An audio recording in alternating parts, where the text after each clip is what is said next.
Welcome to the Guild. We have been expecting you. Please, follow me.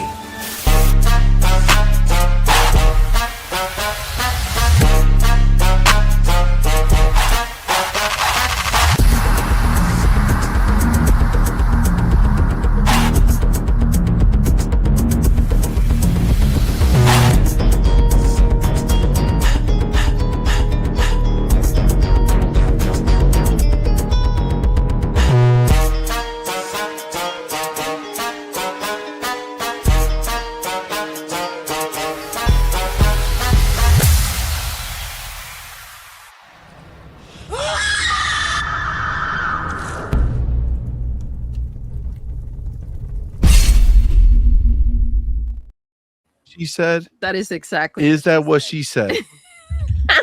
Well, guys, you didn't hear that one. See, No. That's the beauty of this. That will always be an unknown for you, the viewer. What's up, everybody? It's your boy C-Buddy. I am here live in the building with our very latest episode of Night Quest. Now, you see the picture on the screen. And the picture tells you that I am joined by the always lovely Doodle. Thank you. Ooh, what's up, everyone? Happy Tuesday. You're sadly mistaken, sir. Has he changed his name? I'll agree with you on that one. She's more lovely than I am. Thank you. Thank you so very much for rocking out with us tonight. Let's get it. Thanks for having me on. Fucking get it. Indeed. Now, of course, as you know, it's Tuesday night. So it's not just myself. It's not just my Doodle. No. We have our motherfucking homie in the building. Our boy. Some will call him the broke boy. He calls himself the broke boy. It's broke boy in the building. Shout out to broke boy. Thank you, man, for being here, bro. How you doing, man? Oh, I could do it. Oh, you got it now. I think so. How you doing? Good. Any more collector's editions of Expedition 33 purchased or? Yeah. Told you. Where we at? Told you and Doodle in the pre-show I was able to get that limited edition art book that they just released. I didn't realize I missed out. Displate had a limited edition freaking print come out that I didn't know about. It was a split Mael Alicia print half and half. So you're just continuing to split the collection. They keep bringing shit out after buying it. Listen, I mean, at this point, you're in so deep. Yeah, I mean that if you don't just get the next new thing they come out with, you're just an incomplete boy. What is that? A face mask?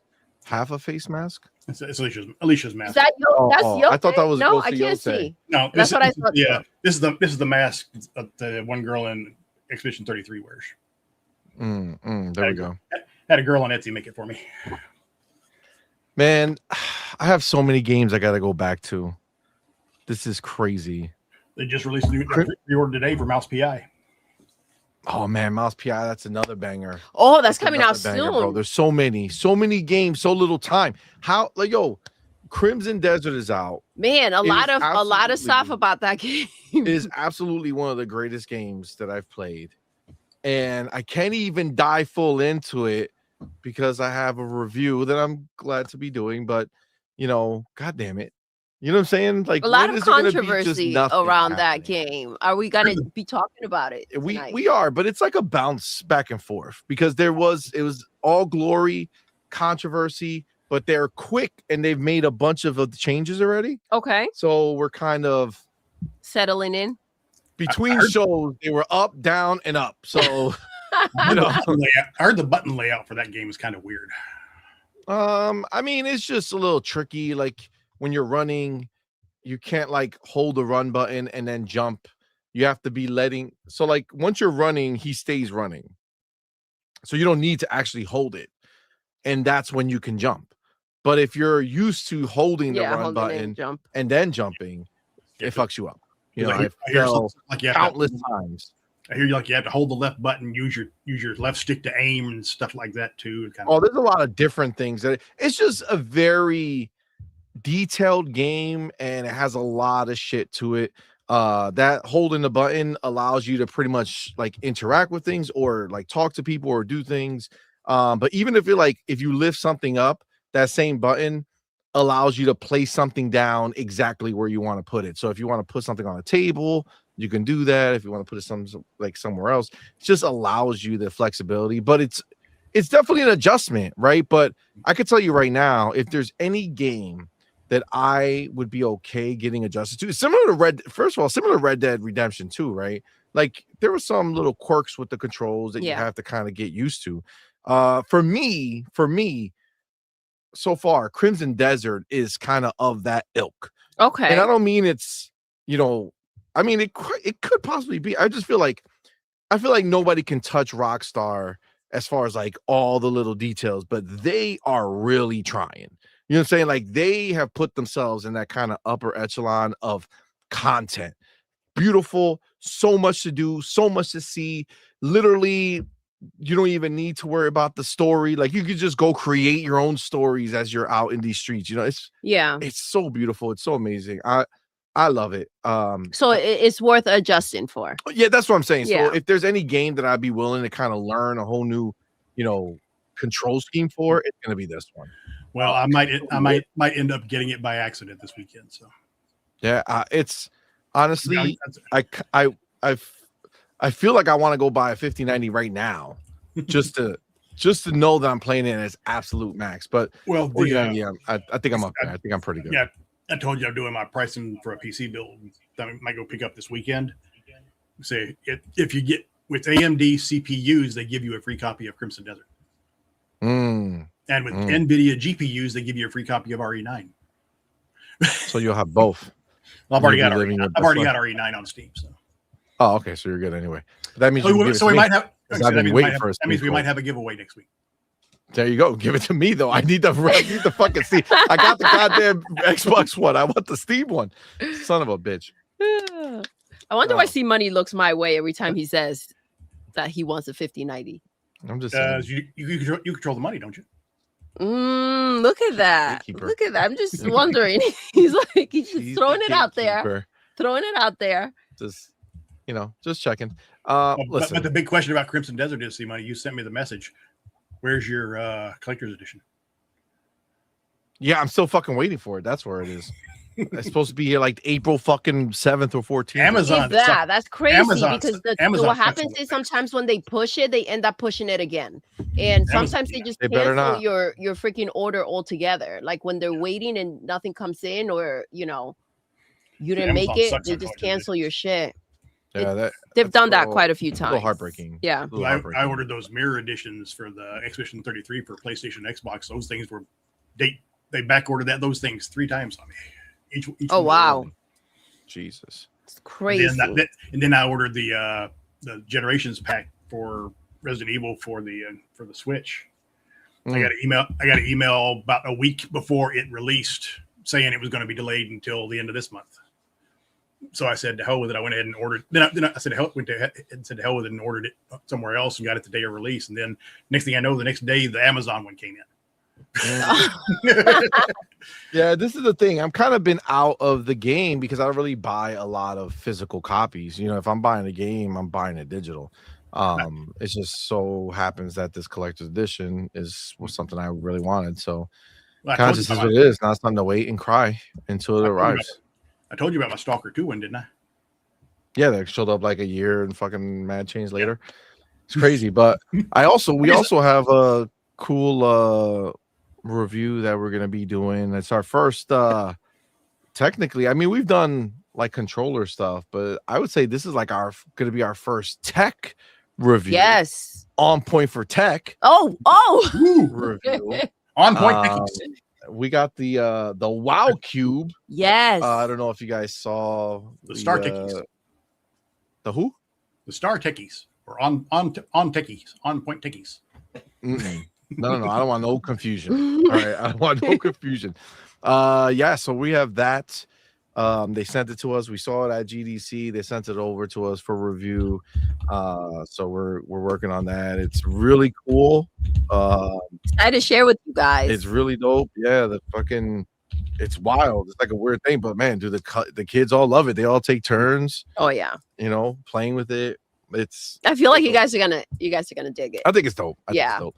But we'll do a full review soon. I saw before we do it, I saw Boomstick is doing a review on a new. I saw Boomstick is doing a review on a. Yeah. He has a deal with 8-Bit Dough, so he has a new review up. So you definitely should check that out. Our boy Boom.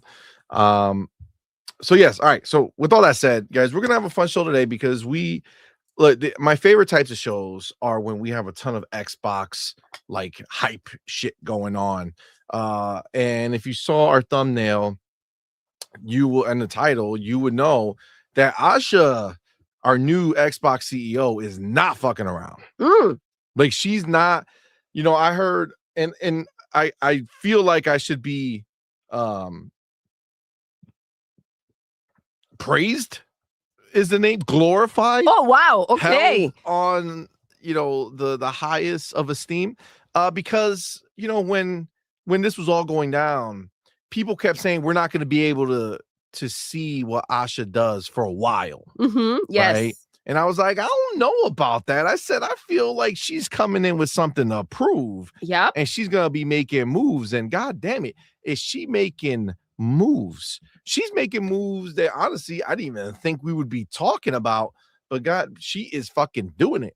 We have talks about the fact that she's the one who put the fucking gat to the head and blew This Is an Xbox off the site. Oh, you know what I'm saying? We heard that she was like, Sarah, thank you for being here. Appreciate everything you did. Namaste. Close the door. Pop, pop, pop, pop, pop, pop, pop.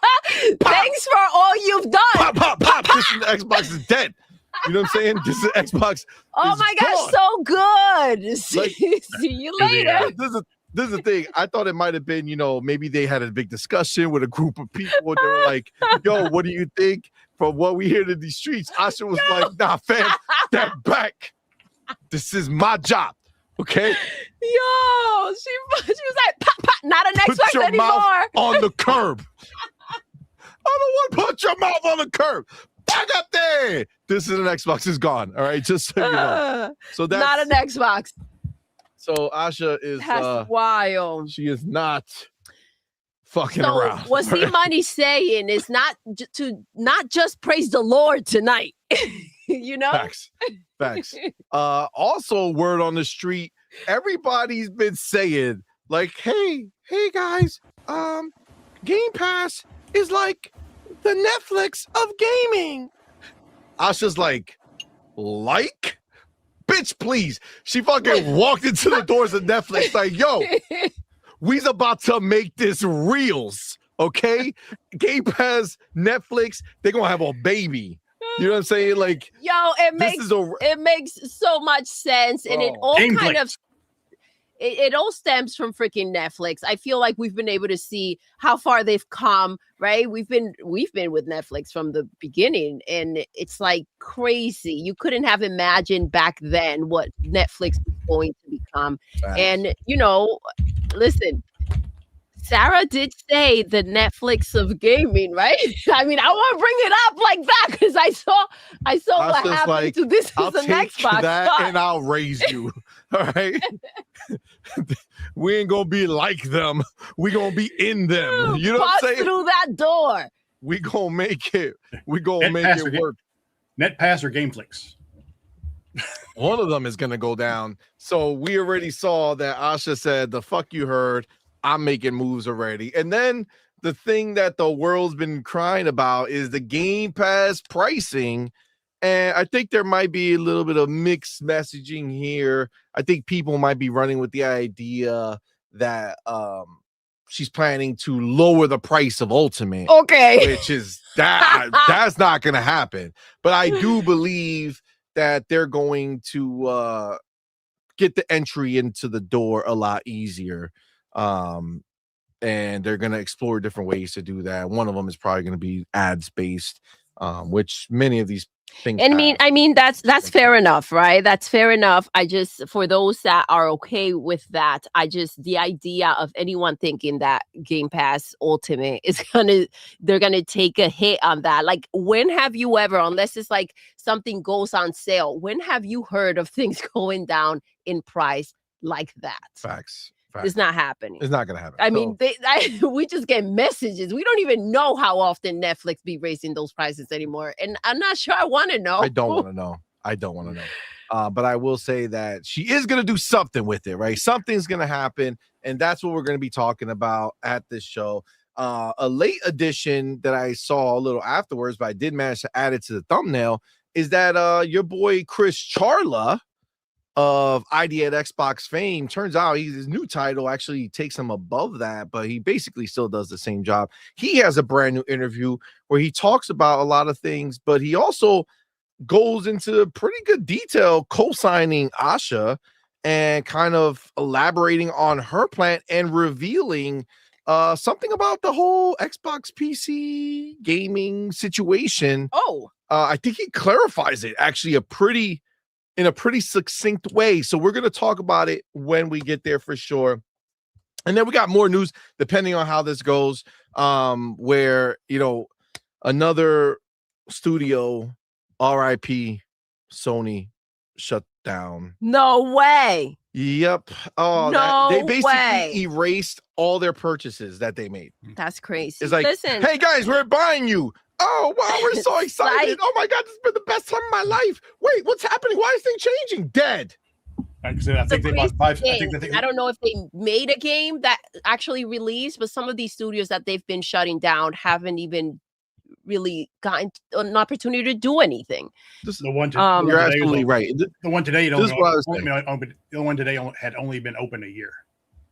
Yeah, exactly. So basically, when you really think about it, the average PlayStation studio that's been purchased has the life expectancy of a sperm that didn't. Refrigerated. I'm gonna make it. I didn't make it. Refrigerated or not? Flush down the toilet. Right out the sack. Damn. Right out the sack. That's where they live. That's crazy. Then they just live in a sackless hole where they don't exist anymore. Wow. I think I was reading PlayStation bought 5 studios since 2020 and they've closed all 5. Yeah. So that should absolutely be a part of our discussion. And then there's other stuff that we will talk about. Epic fucking shut down. Whoa.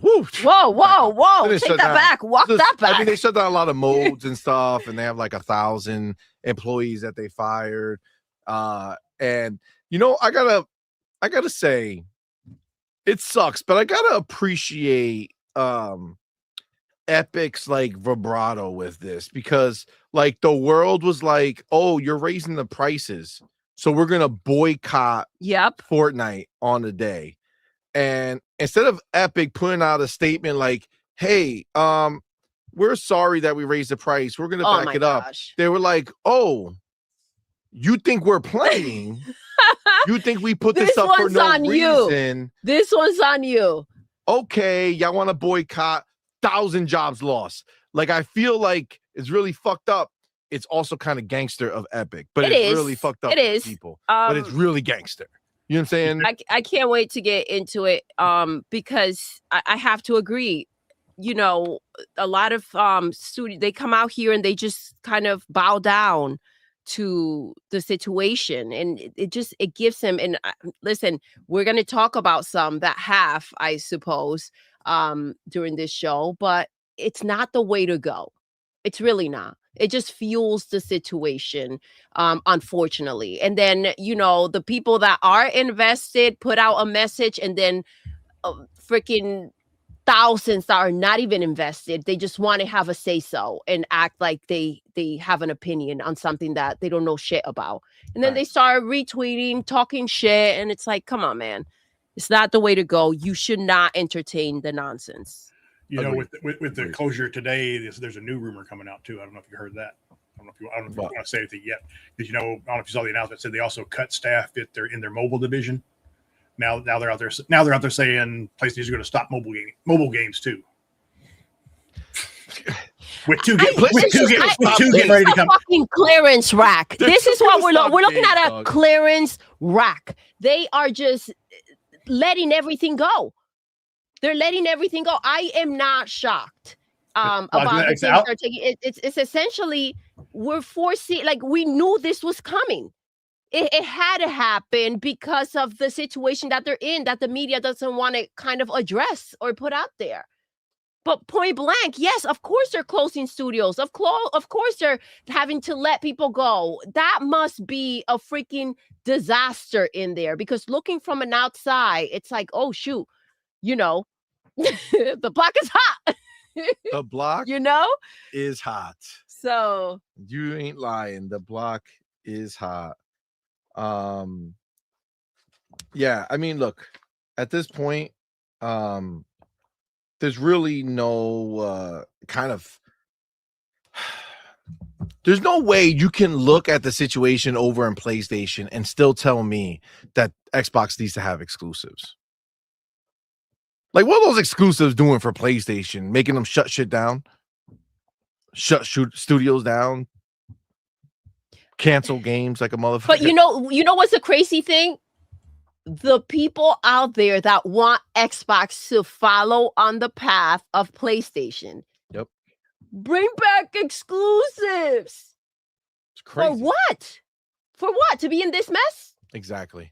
They want the studios to be closed. Yeah, the same thing that they are avoiding and, kind of finding a way around. Like, you want them to start taking steps back. It's crazy. There's this admiration, and it's not just from the ponies.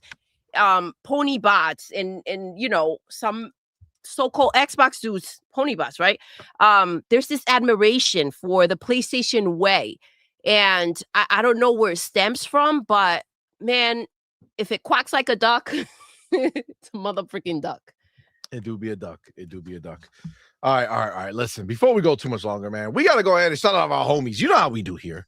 Okay, we got our homies in the building. Let's do it. Shout out to all y'all. Y'all know what it is, man. We appreciate each and every one of y'all for rocking out with up, us. you guys? You guys mean a lot to us, man. So we thank you. Of course, we want to shout out to everybody who supports us over on Patreon and YouTube. Memberships and stuff like that mean a lot to us. Keep the channel floating. So we do appreciate y'all. Thank you, guys. But of course, we gotta go ahead and shout out our elite members on YouTube. That's right. We have the homie Dark Angelic, Queen Witch, and Broke Boy. And then we have our inner circle members. That's why we have the homie Pragmatic Eagle, Hargy Chani, and Marvelous Marvin. Let's go. Thank you, guys. Now we do have our February champs. Most top threes. The best bot of February was our boy. Pow. Let's go. Xbox for life. Jam. Let's go. Most first super chats came from our boy Mac22TH54. Woo. Biggest super chat was a tie between Ryuar and Pow Xbox for life. Let's go. Most biggest super chats was also another tie between Ryuar and Pow Xbox for life. Nice. Top three most gifted subs came at number 1, Broke Boy. Number 2, Spartan661. And number 3, Ryuar. And the most subs gifted at once came from our boy Spartan661. Let's go. Thank you guys so much. We appreciate y'all. You guys are the champs of the month of February. That being said, yes, of February, month of February. That's right. That was Doodle. And just like that, March March is coming. That's right. Thank you to all of you who showed up. Yeah, that's right. Appreciate you. Next week will be the end of March. So. That's what's crazy, next Tuesday. dude. It's going by so fast, and it's like on to April. On to April, indeed. We'll have new champs. Absolutely. That being said, I mean, listen, you guys right now, you know how we do. You guys right now, you guys are supporting us in such a major way, man. We appreciate each and every one of y'all for rocking out with us tonight on this glorious Tuesday You're all night. Number one. You're all number one. All the most special possible in the entire universe. But I mean, when you think about it and you put a little thought, unfortunately, we can't all be number one. You can't all be number one. No, I mean, come on. All be, even though she just said it, right? You can't all be number one. No, you can't all be. You can all be a bunch of number twos. It's. I mean, that's. That would be more like a pony channel. You know what I'm saying? Yeah, that's just. But that's just galloping. There are amongst you. 3 specials. That's right. Woo. There are 3 people who have risen up above, who are watching the show from on high. And this will be the last time you ever see their faces. No, I'm joking. And not PlayStation special, exactly. but like really special. They are the specials of the evening. That's right. They were the first 3 people in this building, man. We put the On Point bat signal out, and they said, holy shit, On Point's live. We need to be there. To go. And be there. They were. Appreciate you guys so much, man. The real question, though.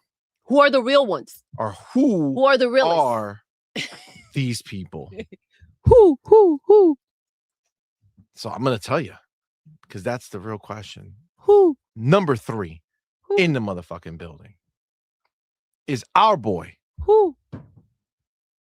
Motherfucking Ren. Yo! Shout out to Ren. Listen, Ren is not effing around this month, I have to say. I feel like he's on it. He is on it. I do believe that. I believe.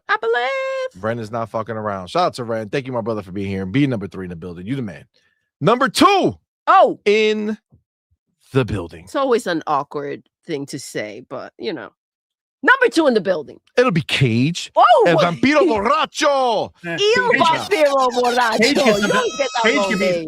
Cage can sometimes be a big number 2. So. I mean, listen. Facts are facts. The peers like Cage, have though. spoken. He always tells me hi in chat. So. You know what I'm saying? But he did start by saying boobs. You know? I mean, and no. I expect nothing else from Cage. Nothing else. Yeah, pronounce it right. It's boobs.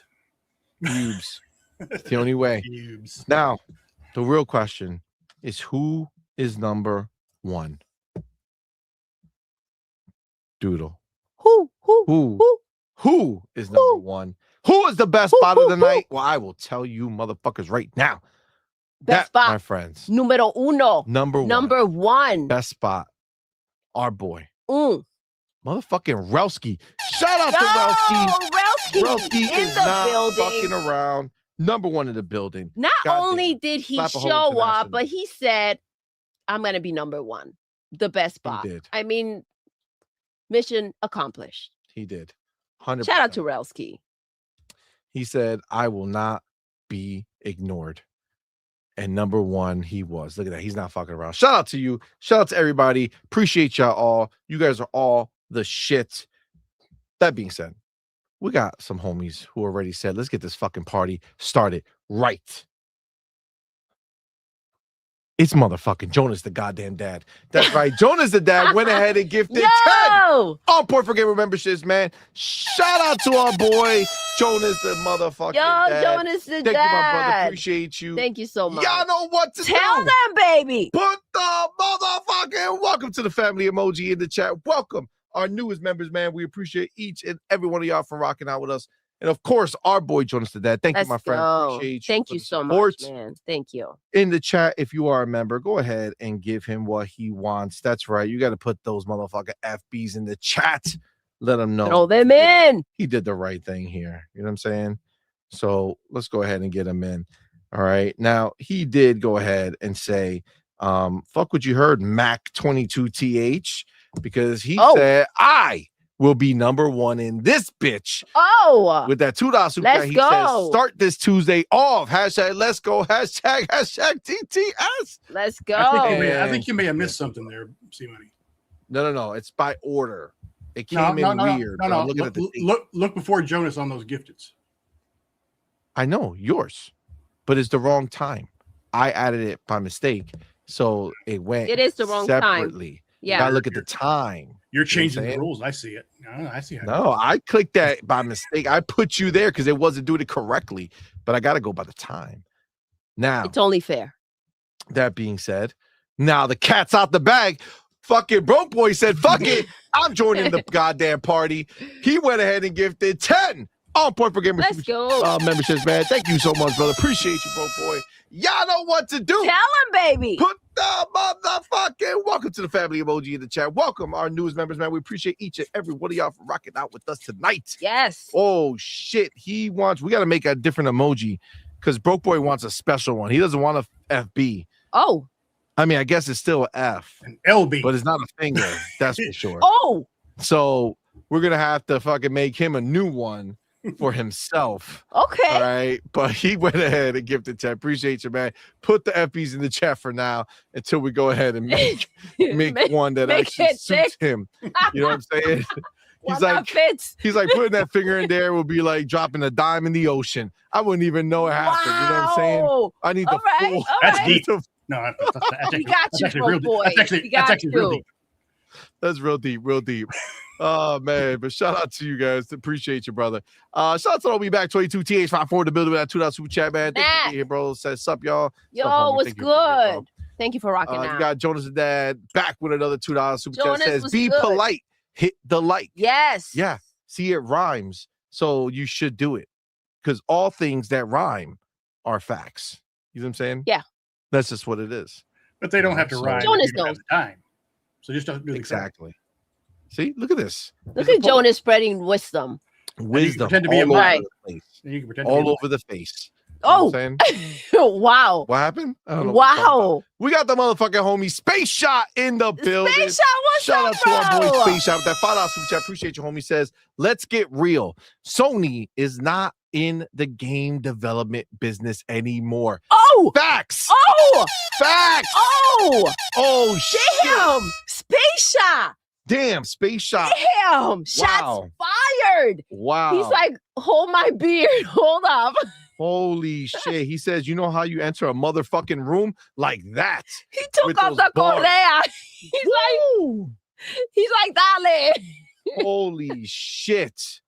Okay, well, fucking A. He's not fucking around. Nothing he like says, a correazo. They're just hoping to be the pick-me console when all hardware plays PC games. Damn. They're just, I'm telling you right now, they are going to ride the PlayStation name brand for sure. Until it's in the gutter. They're not doing anything to rise it up. They're looking to let that shit just die. They have no intention of doing anything special anymore, and it sucks, but it's true. And that's probably why they haven't just completely pulled the plug, right? Because this is under keep everything under kind of false pretense. Again, I don't know. Wolverine's coming out, and we don't know where Disney stands. Remember, this is not something that they just get to run and decide. So we'll see how that relationship moves forward. And then from there, what do we got left? What was it? Teams that what? Looking for teams? Looking for love? What is it? Love is blind? What is They're it? What they got? Love. I can tell you that much. Yeah, the teams future, that ribbit. Listen, if I could predict the future, I would predict that Team LFG is going to Team LFG. Closed. I would say that Dreams, what are their names? The people who made Dreams, Media Molecule, they're going to get closed. Sadly, they've been around a long time. Haven's not going to be around too much longer, I don't think. Yup, Haven is going to be gone. Basically, you're going to be back to the original group of PlayStation Studios. It's by crazy. The time it's all said and done. Yeah, but you know what? Bungie, to a whole other level, and I don't say that in a good way. Yeah. We'll see what they conform into. We'll see what we'd be expecting. I think they're going to set a new bar as to what they're going to be delivering for us. There's no competing with Xbox, and I'm not saying that to make the ponies cry, even though it hurts them. But I'm realistically saying there's no competing. That's just point blank a fact. Just is what it is. Yeah. Acceptance is important. It's important. And they just need to accept it. They just need to swallow that pill. Yeah. Are you you're not old enough to remember. Wake up. Whoa. You're not old enough to remember Welcome Back, Kotter, are you? Yeah, I used to watch it. I think we made I wasn't alive when it started, but I used to watch it when I was younger. You said PlayStation just like that guy Arnold Horshack. So you're talking about Xbox, and then the PlayStation guys went ooh, me. Yes. They always want the attention. They do, but it's negative attention now because that seems to be like the only attention they can gather at this point. Yeah, and then I didn't even mention it, but Marathon 2 we'll talk about a little bit because we got some official numbers. Okay. I mean, the thought about numbers, but supposedly it's official because Paul Tassi confirmed it with Bungie.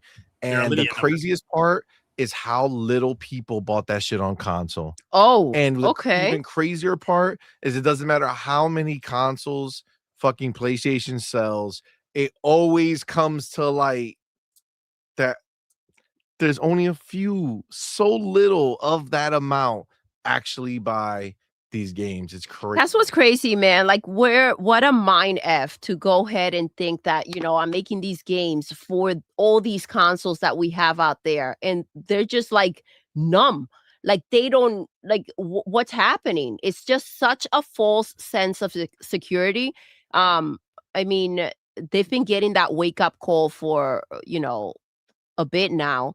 And that's why you can't necessarily blame them for not wanting to invest money that they're for sure not going to make back. Facts. 100%. Also, I just saw a pal in the chat say, CMoney, are you showing the partner preview on Thursday? I forgot about that. Xbox announced a new partner show that's taking place on Thursday. Sweet. No, I cannot. I will be working, unfortunately. Well, I mean, fortunately, but unfortunately for the show, I can't stream it. Not like the studio that today you'll be working. Exactly. Damn, that's fucked up. That's really fucked up. So yeah, no, we cannot stream the show Thursday. I do know one game they're showing right now. I don't know. Other people probably know too. That new Sega game. It's going to be shown there. Yeah. The whatever, Stranger Than Heaven or whatever it's called. Oh yeah. Stranger Than Heaven. They've already said that. Yeah, but shown. Yeah, supposedly that Yakuza game got canceled.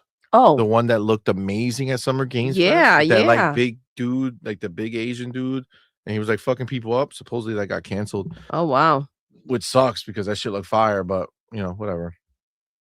Hopefully, we can see. We do have the homie Demo in the building. What's up, man? Yo. Thank you, my brother, for being here, bro. Member for 24 months. God damn. Thank you, brother. Appreciate you, homie. Says, wishing y'all good night. That PlayStation fragrance is smelling really good tonight. That's wild. That is wild. Definitely smells like something. Right? It definitely smells. That's the truth. 100%. Oh, shit. Of course, we have our motherfucking homie Broke Boy back in the building. Yo. He went ahead and gifted another 5 all Port for Gamer memberships, man. Shout out to the homie Broke Boy. Y'all know what to do. Tell him, baby. Put the motherfucking welcome to the family emoji in the chat. Welcome our newest members, man. We appreciate each and every one of y'all for rocking out with us. And of course, Broke Boy, he wants the full fist and elbow. He wants you to go in and turn. Oh. I don't know. This is the way he wants, like you gotta go in and up. Probably like he's probably trying to get you to come out of his mouth at some point. Exactly. Yeah. But he's definitely in it to win it. Oh wow. Okay. So he got directions. Shout out to Broke Boy. Oh man, I will update the banner once I read these, but you're up by 15 at 15. That's wild. So I'm gonna send this one message. You do have the homie gaming lifestyle in the building. Thank you for being here, brother. Thank you for that $2 super chat. Thank you. Seen that post from GameStop on X? They crying. Yo, I did see it. I retweeted it. GameStop put out a tweet saying, "Are you bored with your PlayStation 5? No. Join the other team and we'll give you $69." So the trading amount 69? of the PlayStation. Wait. 69? What? 69. I'm pretty sure it was 69. The PlayStation value 69. They're gonna go ahead and take the PlayStation. Wow. And if you buy the Xbox Series X, you make $69. That's wild. GameStop out here. Now the question is this GameStop proper or the Xbox? Was Asha over there like, hey, motherfucker, did you see what I've done? Okay, did you see what I did to this in an Xbox? You want to bite the curb, bitch? And they were like, yeah, man, no, you're right. You're right. No, good story. I believe you. No, sure. Yes. Do you bored of PlayStation? Fucking Asha the killer out here. She ain't thinking no shit from nobody. Got GameStop scared. GameStop like, no, Asha, no, don't come in, please. I'm sorry. Wow. I just sent you a picture on CMoney. You need to see that. You don't have to show it. You just have to see it. If you want to show it, fine. But all right. Hold on. But yeah, Asha's the GOAT. Oh my god, what the fuck am I looking at? Thanks for PlayStation. My PS5 Pro. This is my 3rd date this week. Let me tell you, my confidence in the bedroom is through the roof. I can finally say goodbye to all those expensive ED medications that take forever to work. I'm a new man. Thank you. What the fuck type of message is that? That is really wild. Bro, people are crazy. They're looking for attention hard. I don't even want to go into who that was. Yeah. We got the homie Broke Boy in the building. He's a streamer too. Yeah. No, I know who he is. It's just so stupid to hear that. But yes, Broke Boy, motherfucking Broke Boy went ahead and said, fuck it. I'm just in it to win it. No message. Just $10.01, so I can't be beat for biggest super chat. That's hilarious. Shout out to Broke Boy. Thank you, man. Appreciate you, my brother. Then, of course, we have the homie Illuminati. Yo! 420 with that $2 super chat says, watch CD come to Game Pass at the summer showcase. CD. Crimson Desert? Bro, that would be fucking insane. Very unlikely, but that would be that would be Asha fucking going everywhere. Yeah. Yo, go ahead. It's funny because I feel like she's the type that she walks up to your door with like Matt Booty and like some other random big dude that you don't know. And then they're like, oh shit, she brought all this muscle. And then she just goes, wait out here. And then goes in by herself and handles that shit like they're light work. You know what I'm saying? Yeah. Because she's tiny, but I feel like she's like, I wish you would. You know I wish you would. Yeah, I feel like she injects the fear of God into these people now. Yo, she's a different beast. She's not fucking around. I also wouldn't. I don't know if it will happen, but listen, it could. And listen, they've had their ups and downs, and it's been a bit controversial with the AI situation and everything that's taken place. I mean, it may be the time to go ahead and strike. Maybe. Yeah. Maybe. I mean, we really you never know. At this point, I wouldn't hold anything past her. You know what I'm saying? Like, she's on another level. I just want to know where they at. You know, the ones that, she's going to have to prove herself. She's going to have to prove herself. It's going to take her at least a year to figure things out. Like, where you at now? Like, it's crazy. Like, just chill the fuck back, sit down, and let her freaking be out there. She's cooking already, bro. Yeah. She's out cooking. there just talking shit, acting like you know better. Like, where you work at? How much you making? Mickey D's. Mickey D's nuts. I don't know if you both can see money. There is a Killa watch going on right now too. Killa watch because they're waiting for him to write about the studio closure, but he's not gonna. But look, it is what it is. Killa feels what he feels. He has to live his best life. Look, it's already a bad day for these dudes.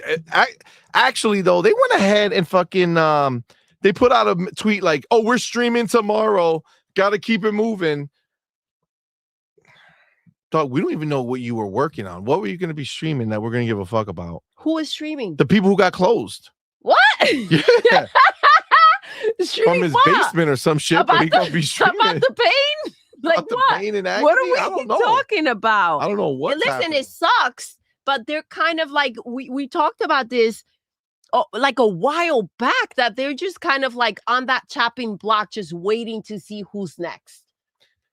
Agreed. I gotta tell you, you know what I think is a real big issue that these other people have in the industry that are watching what's happening with Xbox, and then Xbox like sets up an interview or sets up something with them, is that I think they're used to Phil, you know, like buddy Phil. Like, hey, Phil, amigo, haven't seen you forever. And Phil's like, hey, we should do this. And they're like, you know, whatevs. You'll be all right if we don't. You know what I'm saying? Where I feel like Asha walks in and she's like, yo, we need to make this happen. And they're like, well, what if I don't? And she says, let me explain. No, bitch. You know what I'm saying? Let's just, she starts fucking cracking knuckles. Let me just reload. And let me re-roll real quick. You think about it. Hold up. It's wild. It's wild. She feisty. She's not messing around. All right. Good. All right. That's the backbone that Xbox needs. 100%. All right. Let's shout out the other homies we have in the building, and then we'll get started. But of course, I do see my motherfucking homie E-Ranks in the building. Shout out to him. E-Ranks was good. Michelle Alexandria, what's going on, homie? Malcolm X-Lax, what's Malcolm? Amit Kumar, what's up, player? User for Gains, what's good, my dude? Game Adaptation Newscast, what's going on, player? Mr. X-Bot, what's up, player? Red Sun, what's going on? Jonas the motherfucking dad, what's going on, player? Toe Tag in the building, what's up, dog? Web Dave, what's good, man? Appreciate you, homie. Snooky Jackson in the building. Snooki. Genesis fan, which I believe is Abacab 72. What's up, man? Thank you for being here, brother. Thank you. E-Ranks in the building. What's up, man? Oh, I already said E-Ranks. God damn it. Fucking tricking me. Fucking A. Game Shark in the building. Twinkle, baby. Twinkle. Let's see Fillmore Pockets. What's going on, man? Wade Johnson. What's up, player? MSKH. What's up? Homie says, hey. On point for game. Oh, wait. Mrs. K. I feel like I've seen that picture. I have to. Yo, what's good? She had another name. Yes. It might just be Miss K and something else. But her, YouTube's not doing that thing anymore. So if you don't change your actual ID, we wouldn't see it. But shout out to you, homie. Thank you for rocking out. Def Leppard in the building. What's up, fam? Thank you for being here, man. Appreciate you. Ryu Art, what's going on, my brother? What's up? How you doing, man? Mr. Requiem, what's going on, player? Infinity Nerd. What's up, man? What's this say? Yo, CMoney, your boy got in some trouble on YouTube. Who? Oh. Who got in trouble? Somebody get in trouble? Shit. Spill the tea. Infinity Nerd, let me know, bro. Let me know. Our Lyric in the building. What's up, man? Thank you for being here, bro. Appreciate you, fam. Power Boss, what's going on, homie? Thank you for being here. We got Quan. What's his name? Michael Quan. Michael Yu. Yo, that's our boy. What's good? Yes, yeah. Michael Yu. God damn it, change your fucking name over here. I keep trying. I don't know why. I know it's you, but it keeps fucking with me. Says, hey guys. What's good? Looks like Marathon had a higher attach rate on Xbox than PlayStation. Damn. Isn't that the sort of embarrassing that their first party game had a higher attach rate on a dead system than on PlayStation 5? Damn. Yo, it absolutely is. The truth bombs are crazy tonight. Yeah, it's you got listen, our people are on fire tonight. Listen. They're ready for it. Listen. It's deserved. You know what I'm saying? Like, look.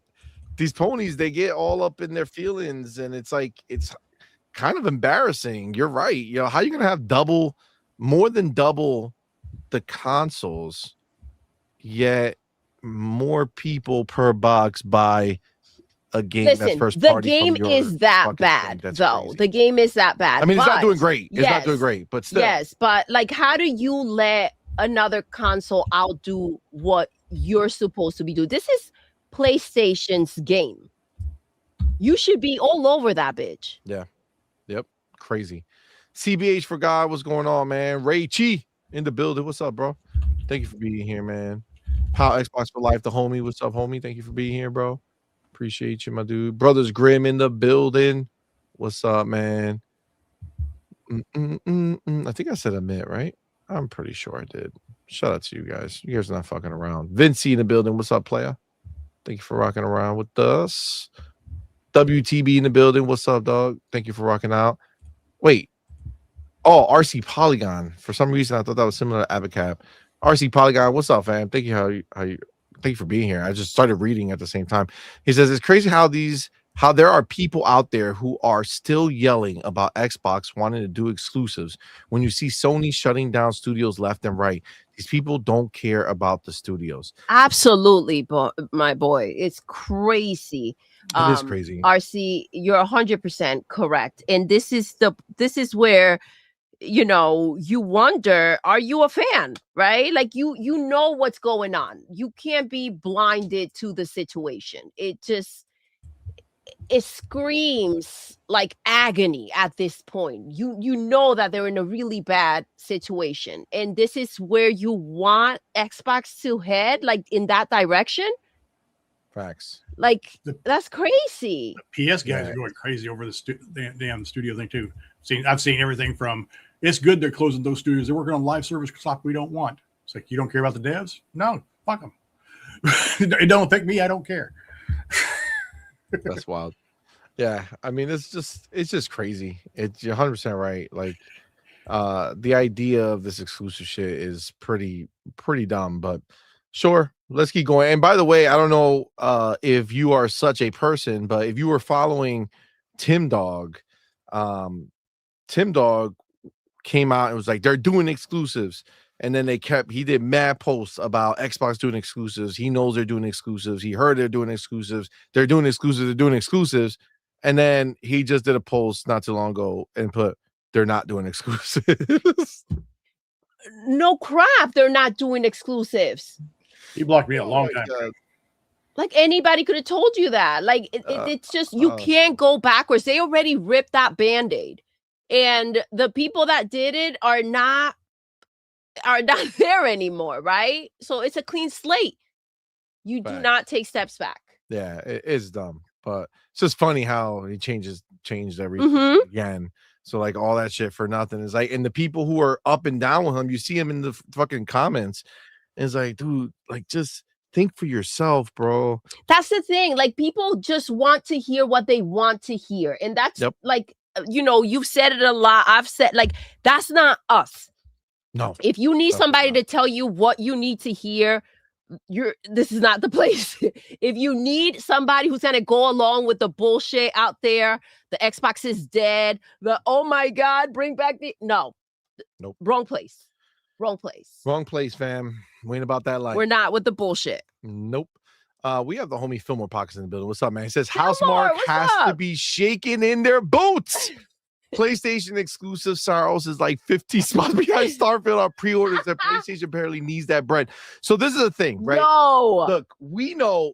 So being first on PlayStation doesn't mean shit because not many people buy the games over there. Yeah. But if we went ahead and used it, you know, Forza was number one. And it ultimately ended up doing like, you know, 5 to 6 million pretty quickly, right? But at the same, you know, on the other end of that spectrum, Gears of War was number one. And then, you know, ultimately only ended up doing like 1 million and change. So the problem is if Starfield is somewhere around 1 million or 2 million for pre-orders or whatever, and fucking Strauss is 15 spots behind that. Man, this is You're brutal. Talking about this is brutal. Literally sub 200,000 fucking pre-orders. And considering that fucking Returnal only did 500,000, you know, I think after it went to PC, it was like I think ultimately it did like 1 million, or 800,000 or some shit. That's not a good look. And, it's not. You know, how many boxes are they?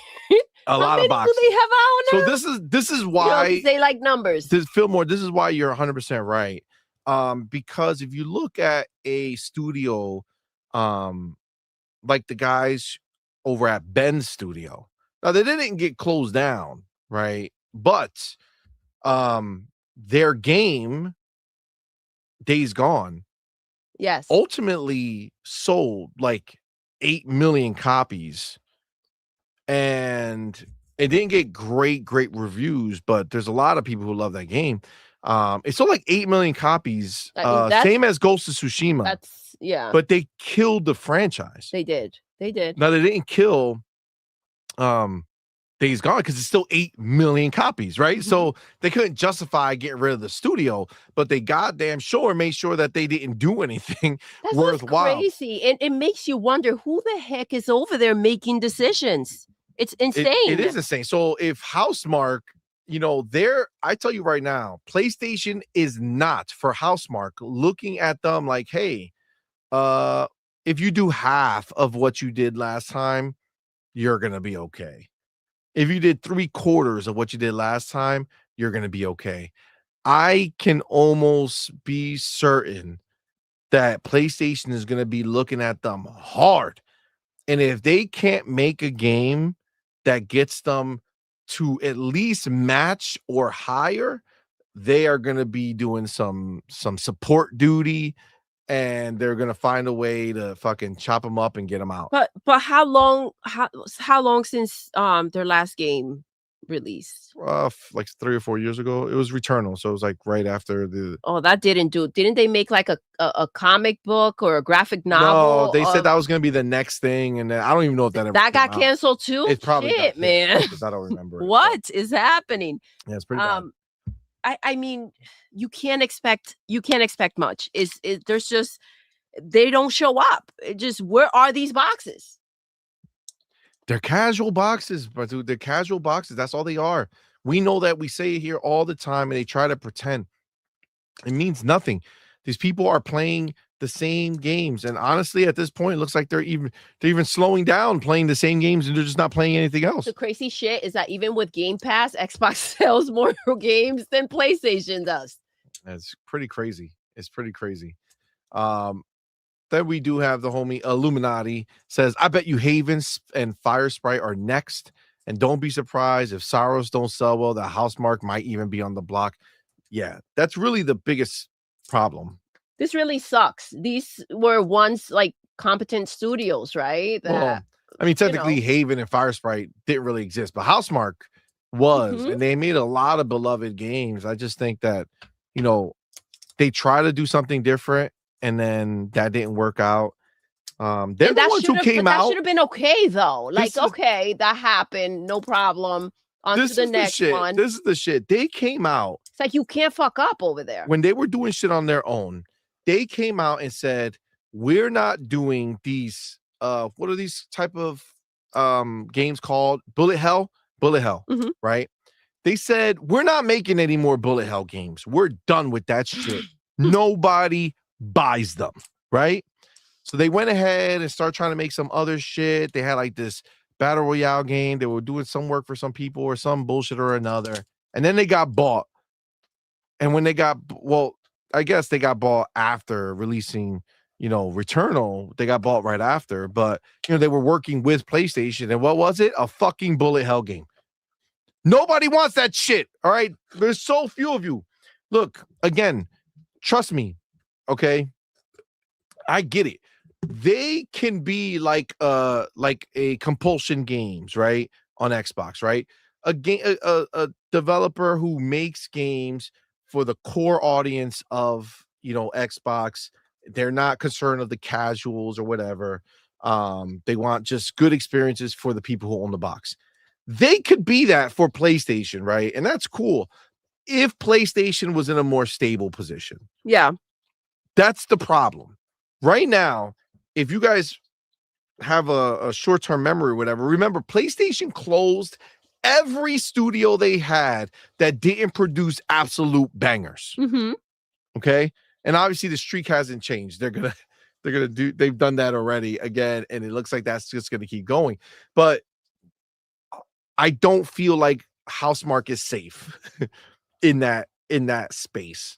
Neither is Media Molecule. I don't know what they have going on with that. I don't know what Media Molecule has on the studios PlayStation. That made bangers. I don't know. It's pretty bad, but yeah, it's just crazy. You got the homie Amit Kumar in the building. It says PlayStation 5 can have 0 exclusives and it would still sell the same amount. Mm-hmm. Nobody buys a PlayStation for their first party. They buy for COD, 2K, and Fortnite. Facts. Agreed, 100%. Facts. They don't like to hear that. They don't like to hear that. And they all act as if they know the answer. Yes, exclusive matter. They know it, but they can't show it anywhere. They can't show the factual numbers that back what they say. Like I said, because if that was the case, when they went from 170 to 180 or whatever the fucking number is, I even forget, or 80. I'm sorry, when they went from like 70 to 80 or whatever, like then all their first party games would have went up by 10 mil. Yeah, you know what I'm saying? But they're not. These people are not buying those games, so none of that matters. You're absolutely right about that. Like, what were those? Why did they buy the box? Like, what happened there? PlayStation is surviving on their name. That's it. And that's all they plan to do. They're not going to. That's how they can more. That's how they can get the third-party exclusives, because they know the name. PlayStation is the name that gets the most. I mean, not really, right? Well, they don't not have anymore. Third-party exclusives of note. They have like these small China projects and these other things like that, but they are not. They're not pulling. Not where they were, but that's how they get. No, that's how they're getting. That's how they're getting the view they've got. Let's not forget they try to scam on during that program a studio. What studio? They had a studio that they would. Oh yeah. I forgot about that story. Yeah. They basically killed one of the. Doodle never forgets. Hashtag Doodle never forgets. Never. They silenced the game that didn't line up, and they came out and started talking shit. And I don't know what has come from that since then, but it's not looking good. I could tell you that much. All right. Soil Tech in the building. What's up, fam? Thank you for being here, brother. The ice pick was going on, man. Thank you for rocking out with us. Game Adaptation Newscast. What's up, player? Wade Johnson. What's up, my dude? All right. Listen. So who's that? Curry Cosmos. What's up, homie? Thank you for being here. Okay. We're gonna start getting in. All right. Gaming Lifestyles. What's up, man? Ray Oid in the building. What's up, man? Appreciate you. Becca in the building. What's going on, homie? Thank you for being here, fam. Becca. The realist. What's going on, man? Says, what's good, Doodle and Chef Money? Yo, what's up? What's up, fam? Thank you for being here, bro. Thank you for rocking out. All right. Listen, appreciate you guys for rocking out. We need to go. Oh, Snooki in the building. What's up, Snooki? Thank you for being here. All right. Time to get this fucking party started, because unlike PlayStation, we have some exciting Xbox news to jump into. Quite a few things, and we're also going to talk about a interview that happened. That was an internal Q&A that we somehow missed and never covered. So all this stuff is going to be supplemental to Asha and her fucking. I called it Asha Sharma's Xbox Revolution. I feel like this is fucking the Hamilton of Xbox's time right now. I get it. I mean, not the ending, hopefully. No. But just what the impact. All right. All right. Well, before we do that, we got our motherfucking homie Game Shark in the building. Twinkle, baby. Twinkle. But that $5 super chat says the reality is Xbox spent PlayStation out of business. They just did it with smart investing. Things take a while and it takes time to process. Facts. 100%. Facts. Say it with your chest, bro. 100%. It's crazy because these people want, like, okay, you bought this. Show me what came from it. It's like you can't show up the next day and have it all set up. These things take time. They take time. Well, years. Maybe it takes time when Matt Booty said it, or maybe when Phil Spencer was in the seat, or maybe when our boy, our homie, Sarah Bond. Damn, I already forgot her name. Shit, my bad, Sarah. I didn't mean to. But yes, maybe when they do it, but I don't know. Asa's on a different level right now. She got that different hunger. Listen, I don't know. She's making moves like immediately. That ambition when you've got something to prove and shit to fix. Yeah. And you got the backing of the company to do it. She's fucking going in 100%. And then I don't know how, but I did miss this, so I do have to shout out our motherfucking homie. Lord Star Killer XFX went ahead and said, fuck you, Brook Boy. I'm taking the top spot. He is not fucking around. Lord Star Killer went ahead and gifted 20 On Point for Gamer memberships. Thank you so much. Shout out to our boy, bro. Y'all know what to do. Tell him, baby. Put the motherfucking welcome to the family emoji in the chat. Welcome our newest members, man. We appreciate each and every one of y'all. Thank y'all so much for the support and appreciate you. And Lord Star Killer, appreciate you, my dude. Thank you so much for the support. You're the man with the master plan. Of course, Broke Boy could not be fucking held back. He went and gifted 10 On Point for Gamer memberships, man. Broke Boy's not fucking around. He does not like to be a bottom. He likes to be on top. So he went again and brought his total to 25 gifted. Y'all know what to do. I can just be in the middle. Oh damn, that's a sandwich. That's some other shit right there. Just call me motherfucker. Welcome to the family emoji in the chat. Welcome our newest members, man. We appreciate each and every one of y'all. Just call me inviting people over to sack. Just That's call me crazy. And of vanilla course, Oreo. the boy broke boy. He wants the fist. You could just give the pinky to Lord Star Killer. You know what I'm saying? Just put the FBs in the chat regardless. All right. You can call me the vanilla Oreo. Meanings. Vanilla Oreo. So, God Sandwich. damn it. Oh boy. So you're saying you want to be the vanilla and you're looking for 2 Oreos to sandwich you. What is happening right now? I don't know, man. TMI? God damn it. This is a regular fucking Tuesday night for you, bro boy. Is that what happens when we get off the show? You're about to get in that Oreo jam? That's Saturday night. That's all Saturday night exclusive. All right. I get that. That's wild. Lord Star Killer XSX with the 20. All right, cool, man. Guys, thank you so much. Appreciate you. You guys are awesome sauce. Oh, look at the motherfucking homie entering the battle. Yo! Motherfucking JD Gamer in the building. Shout out to JD Gamer going ahead and gifting 5 on point for gamer memberships, man. Shout out to the homie JD Gamer. Yo, y'all know what to do. Tell him, baby. Put the motherfucker. Welcome to the family emoji in the chat. Welcome our newest members, man. We appreciate each and every one of y'all for rocking out with us tonight. And of course, our boy JD Gamer. Thank you, man. Appreciate you. Put the FBs in the chat for our boy. Get him. He's not fucking around. He is not fucking around. All right. I gotta update that, and then we're gonna go ahead and pop the cherry and get this. We got stuff to talk about, and it's all exciting stuff. That's the beauty. And you're talking about me, CMoney. Now you're talking about popping cherries.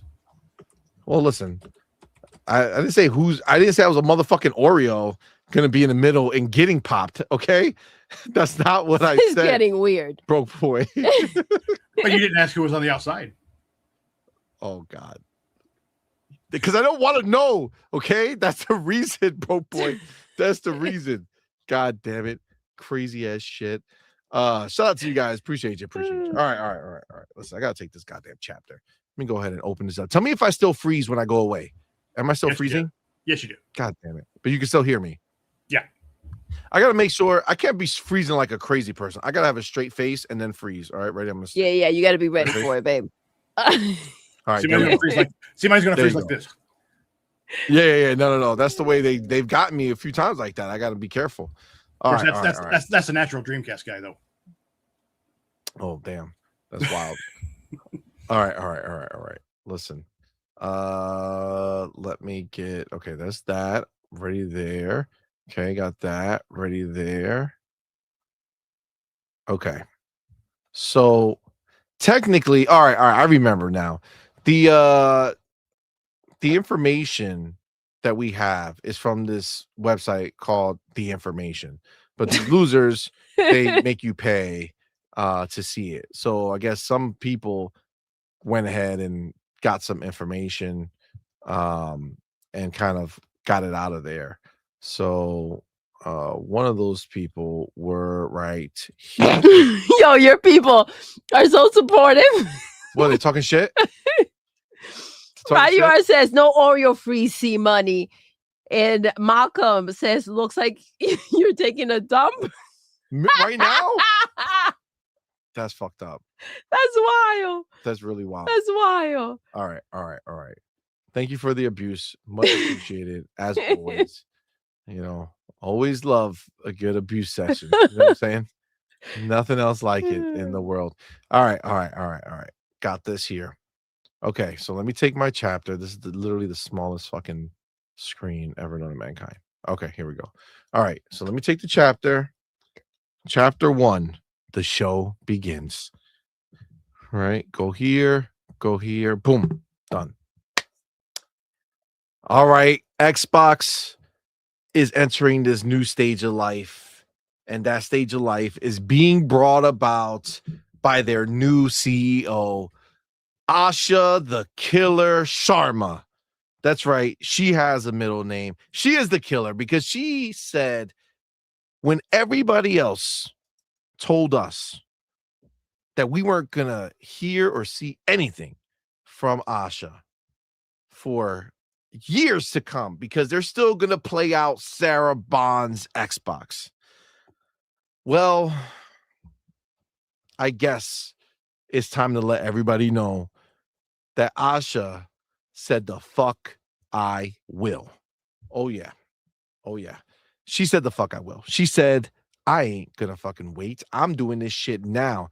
And again, we mentioned it earlier, but to be clear, we're gonna read it in here. I believe so. Yes, I think this one has it. But Asha the Killer is the one who put the chrome to the dome of this is an Xbox. Immediately. Night. Go to sleep. No dreams for you. You know what I'm saying? She did it right off the rip. She's a killer. We're about to go ahead and jump into this because I knew when this happened that I felt that this was going to be good for Xbox. And when I met her, I told her, I think you're going to be good for Xbox. I think you're what Xbox needed. And man, it's like explosive. You know what I'm saying? Like she, not like, it's, I don't know why when I said explosive, and then I just, you know what it is? Anytime I talk, I feel like I am hearing how you guys are hearing it. And I feel like I have to, watch what I say or explain it. No, you're comfortable around us, see? Well, you. Well, then, listen. I mean, look. I don't give you, they kind of tend to jump on you. You know what I mean? About things you say. I'm just saying, when I said explosive, I meant like with a bang. Yes, we get it. We get it, see? Any other way. Either way, she's out here killing it. So GameSpot did God's work and kind of went and paid for the article and took some stuff out of it. Okay. That's what I knew you were thinking, Power Boss. That's why I didn't that's why I hesitated. So I'm going to go ahead and read this article. It's going to go into the multiple things. They take one aspect of it first. We'll go ahead and take them all as they are. But she goes ahead, or the article says, new Xbox CEO could make Game Pass less expensive. That was one of the things that was going on. Report says. So Asha Sharma is reportedly trying to make Xbox more enticing to a broader range of customers. And it continues. Microsoft Gaming has a new CEO with Asha Sharma taking. Oh, what is this shit? Get this out of here. Get off my screen, bitch. Get out of here. Disable. Leave me alone. There we go. All right. Now we're good. Okay. So with Asha Sharma taking over for Phil Spencer, and one big move she is reportedly considering is a change to Xbox Game Pass to make it less expensive. Now, again, to be clear, I'm going to say, just so that there's no confusion, and it does clear up a little bit, but I want to say right now before you let your mind go, this is not a make Ultimate less expensive. It's the barrier to entry less expensive, right, to Game Pass. So the lower tiers, not the higher tier. And Wade Johnson, it's going to be them forever. Okay. Not them. Okay, you're gonna accept that every day of your life when you listen to me. I'm gonna purposely make sure I go harder into the I'm gonna turn into 2 syllables every time. All right, just for you, Way, just for you. All right, continue. The information reported. The information is the name of a site. Reported that one of her ambitions is to help make future consoles and products like Game Pass more enticing to a broader range of customers. Damn, that sounds like they're going to do the 2-prong approach. I feel like we're going to get our Series S of the next generation. Yeah, for sure.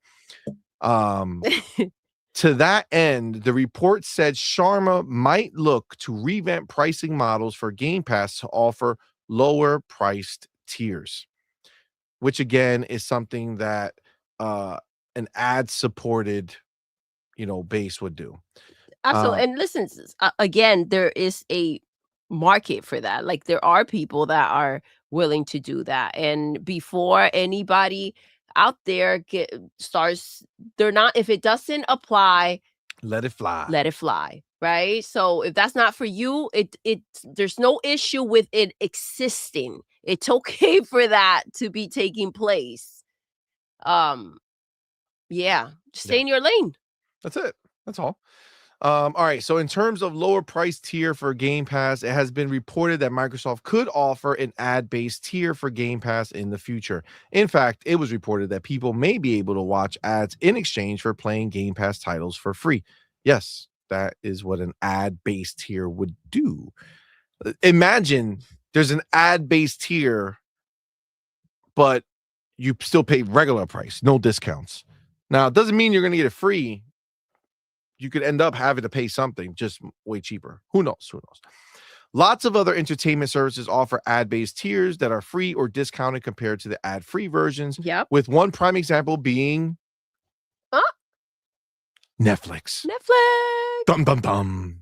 You know Dum. it is dum dum. Mm-hmm. Dum dum. Dun, dun, dun, dun, dun. All right. Dum Dun, dun. dum dum. I feel like there's a lot of bass. A lot. In the Netflix. Dum, Yeah, dum. it comes in strong. It hits you hard. It hits you hard. It hits you good. It don't take no shit. No. It lets you know what you're watching. Yeah. Nothing else. It has a presence. There's no other thing that you would hear in another room that you step into. Yeah. You would know when Netflix is going. Oh, for sure. Just like, what it is. Game Pass needs one. Yeah. Oh, you know what I'm saying? Yeah, it needs a sound when you turn it on. It needs a sound that is, something that we could always recognize when we know Game Pass. That echoes in the room. I feel like it needs to happen. Yeah. Right? But you're right. Netflix, man, like it from a block away. You can always do the Xbox opener. Maybe. It just has to be catchy. It has to be Game Pass unique. So I always know, oh shit, somebody's playing on Game Pass. Lots of other entertainment. I already said that shit, did I? Yeah, Netflix. Its plan with ads start at $8 a month, which is a hefty discount compared to the standard plan, which is $18 a month. Oh God, I don't even want to know because we don't have the standard plan. Fuck me. If standard is 18, I don't want to know. I got the sound money. Keep it on the low. God damn. Money. It's the Xbox boot up screens like, and then you add the achievement pop. Oh, maybe it could just be the achievement pop. The achievement pop is fire. Yeah. All right. GameSpot has contacted Microsoft, but you didn't get any information. So sucks to be you. Okay, so let's break it up because that is the first thing. Okay. It's the Game Pass conversation where she is immediately looking to see, okay, how can we make Game Pass more enticing to the average Joe? And I could tell you that how you get the casuals to say, oh shit, I would love to be a part of Game Pass is to give them an ad-based tier, because if it's ad-based, especially if they do like an ad-based free tier, you know what I'm saying? Okay. Then you got the casuals on lock. Oh, for sure. Then they're like, oh shit, you're telling me I could go they'll watch those ads all day. Yo, I could play any game in the service. Yeah. Obviously not like Ultimate service, like the base mod. I can play these games and all I have to do is watch ads. Listen, they might. I mean, let's call it what it is. If they wanted to, they could get real gangster with this. Okay. They can go ahead and offer an ad-based version for every tier if they wanted to. Yeah. So like the lowest tier of Game Pass could have a ad-based version that makes it free, right? Next tier goes to, whatever it is, if it's $10 or $20, whatever the next tier is. But then you go an ad-based version of it, and now it's $5, right? Or some shit like that. Imagine the ultimate version being $30, but if you take the ad-based version, is back to 20. Oh. Or 15. Maybe ad-based makes it half price. I don't know. It's definitely something that could work. In fact, be done. And I see Producer, what's up, man? Says, LOL, they can't do that for online games. Well, another rumble in the streets. Is there may be no more fee for online. Or that's how they do it, the ad-free version. You know what I'm saying? So you have to watch an ad and then you can play online. Yeah. I don't know. I feel for me, we've had this conversation because it's not the first time we've heard this, right? Ad base is something that we had heard rumors about before, right? And I feel like a lot of the stuff that Asha is walking into are things that have been percolating, right? But it's just whether she pulls the trigger on shit. And we saw right away, 2 weeks after she got the job, she put out a fucking update to the Xbox that had features in there that literally had been requested up to 5 years ago, but had it been put through because somebody didn't think it was important enough to push it through. And that was the ability to pick quick resume per title. So, baby, you know how quick resume, every game that you play, it'll just automatically go in quick resume, right? And push things out. Well, now, if you have certain games, like certain online games, right? Like Fortnite, that's just always stupid to be in quick resume because then you have to fucking do it. Now, technically, it goes to sleep and you can wake it up. So technically, it works. Up, but still, it's like it doesn't matter. Why even take up a spot for that shit? Just fucking turn it on. You still got to reload and do all that shit if you haven't played it. So, so she went ahead and did that. First 2 weeks, something's been sitting in there for 5 years on the docket. Yeah. She got immediately done, right? So it doesn't matter what's been percolating. It's what and who are gonna pull the trigger. And what it looks like is Asha is ready to start pulling triggers. I love that. Right. And I think that's where we are, right? So the fact that Game Pass getting that ad-based tier, we talked about in the past, and even then some people were wishy-washy on it. Yo, ad base would be fucking genius. Okay. You want to get the lowest possible barrier of entry for people to be like, hey, let's just try it. Right. Dude, think about it. If you go ahead and have an ad-based version that's free, obviously it's the cheapest version, so you're gonna get the least amount of games and all that shit. But if they go ahead and they do that and they start playing it and they start liking it and they're like, man, this is pretty good, but I hate the ads, what happens? Boom, you pay you up. Purchase. Exactly. Just like I did for fucking Amazon. We pay for Amazon already, but they added ads to it. And then I was like, I hate ads. That was the best $3 I ever spent. I can't stand it. Like, yeah. It's a pain in the ass, right? Like it just is what it is. I'm not with it. Like I'd rather walk away. Exactly. Okay. So for me, I just think it's genius. But go ahead, boy. I had a PS guy in one of my groups talking about the quick resume is so great. How come they give you an option to disable it? But he's mad about, he's always on about the PS5 Pro and the pisser and everything. So you do realize there's an option to turn off the pisser on the Pro too, right? Yeah. Also, this is not an endless fucking thing. So you can't have 55 fucking games on quick resume. Right. So, I mean, I guess technically the smallest games that exist, you could probably get a good amount of them on there. But the point is you can't do them all. So you leave quick resume on for your most important games that you're going to play. If I know I'm going to play a game one time, why do I want quick resume on there? Or if I'm barely going to play a game, right? So, yeah, no, that's silly. But baby, what do you think about the ad-based tier for Game Pass? Is that a game changer? Is it smart? Is it something that Asha should pull the trigger on? It absolutely is. It's something that's out there that, look at all these mobile games, right? That while you're playing something else pops up and you're like, oh, what's that? You freaking click on it. Like, of course you want to go ahead and get people involved. The people that don't want to pay, the people that don't want to pay much, the people that want to try it out. And this is the way to go ahead and get in there. Absolutely. Make it as commercial as possible. Make it as with as many options as you possibly can give people so that, and obviously people will always complain, but, so that those that can withstand the commercials. I'm not that person, the ads. No. I'm not that person. I take my money or I'm walking away if the option is not there to go ahead and pay to get that, out the way. But, some people are okay. A lot of people are okay with it, actually. And why not go ahead and invest in that, in that, but in that bunch of people and see if you can bring them in. And you're right. You're absolutely right. You can lure them in with that, and then you don't know where it's going to go, right? They might want to stay exactly where they're at, or they're like, you know what? This is pretty cool. I like it.